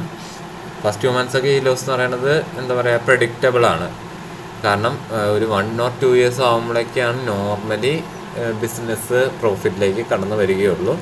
ബട്ട് ഈ ഒരു തുടങ്ങിയ ഫസ്റ്റ് 2 months തന്നെ ഏകദേശം റിട്ടേൺ ഓൺ ഇൻവെസ്റ്റ്മെൻറ്റ് ഇത്രയും കിട്ടിയതേക്കുന്നുണ്ട്, ഇത്രയും കുറവ് ലോസ് വന്നേക്കുന്നതുകൊണ്ട് നമുക്ക് ധൈര്യമായിട്ട് പറയാം ഫ്യൂച്ചറിലേക്ക് എന്താ പുണ്യാള ബിസിനസ്സിന് നല്ലൊരു ഫ്യൂച്ചറാണുള്ളത്. പിന്നെ റിട്ടേൺ ഓൺ വർക്കിംഗ് ക്യാപിറ്റൽ, ഇതെന്ന് പറയുന്നത് നമ്മൾ നേരത്തെ പറഞ്ഞ പോലെ net profit divide by working capital. ഇവിടെ നമുക്ക് വർക്കിംഗ് ക്യാപിറ്റൽ ടേൺ ഓവർ ഉണ്ട്, അത് വേറൊരു റേഷ്യോ ആണ്. അതായത് സെയിൽസിൻ്റെ എന്തോരാണ് വർക്കിംഗ് ക്യാപിറ്റൽ എന്നുള്ള റേഷ്യോ ആണ് കാണിക്കുന്നത്. പിന്നെ ഇൻവെൻറ്ററി ടേൺ ഓവർ, അതായത് സെയിൽസും ക്ലോസിംഗ് സ്റ്റോക്കും തമ്മിൽ, ഇത് നമ്മുടെ എന്താ പറയുക ഐഡിയൽ സ്റ്റോക്ക് എന്തോരമുണ്ട് ആ ഒരു റേഷ്യോ കാണിക്കാനാണ് usually inventory turn over ratio നോക്കുന്നത്. So return on working capital എന്ന് പറഞ്ഞാൽ നമ്മുടെ വർക്കിംഗ് ക്യാപിറ്റൽ, അതായത് വർക്കിംഗ് ക്യാപിറ്റൽ നമുക്കറിയാം current asset minus current liability. So ഇത് ഡിവൈഡ് ബൈ നെറ്റ് പ്രോഫിറ്റ്, അതായത് നമ്മുടെ വർക്കിംഗ് ഒരു ഇതാണ് കാണിക്കുന്നത്. സോ നിങ്ങൾക്കിപ്പോൾ ഏകദേശം എന്താ പറയുക നമ്മുടെ മേജർ റിപ്പോർട്ട്സിനെ പറ്റിയും അതുപോലെ തന്നെ എങ്ങനെ മാനുഫാക്ചർ ചെയ്യുന്ന ഒരു പേഴ്സൻ്റെ അക്കൗണ്ട് കീപ്പ് ചെയ്യണം, എങ്ങനെ ആ ഇൻവേർഡ് മാനുഫാക്ചർ ചെയ്യുമ്പോഴുള്ള എങ്ങനെയാണ് മാനുഫാക്ചർ ചെയ്യുമ്പോഴുള്ള കാര്യങ്ങളൊക്കെ എങ്ങനെ റെക്കോർഡ് ചെയ്യും, എങ്ങനെ നമുക്ക് നമ്മുടെ മാനുഫാക്ചറിങ് പ്രോസസ്സ് എങ്ങനെ നമുക്ക് റെക്കോർഡ് ചെയ്യും മുതലായ കാര്യം കണ്ടു. പിന്നെ അതുപോലെ ബാങ്ക് റീകൺസീലിയേഷൻ എങ്ങനെ ചെയ്യണം എന്നൊക്കെ കണ്ടു. സോ ഈ ക്ലാസ് നിങ്ങൾ എൻജോയ് ചെയ്തതെന്ന് ഞാൻ വിശ്വസിക്കുന്നു. സോ എപ്പോഴും പറയുന്ന പോലെ കീപ് പ്രാക്ടീസിങ്, ടാലിയിൽ ഒരു എക്സ്പേർട്ട് ആവാൻ ശ്രമിക്കുക. സോ ഇത്രയൊക്കെ ഉള്ളൂ. സോ ഈ ക്ലാസ് ഇവിടെ അവസാനിപ്പിക്കുകയാണ്. Have A nice day. Thank you.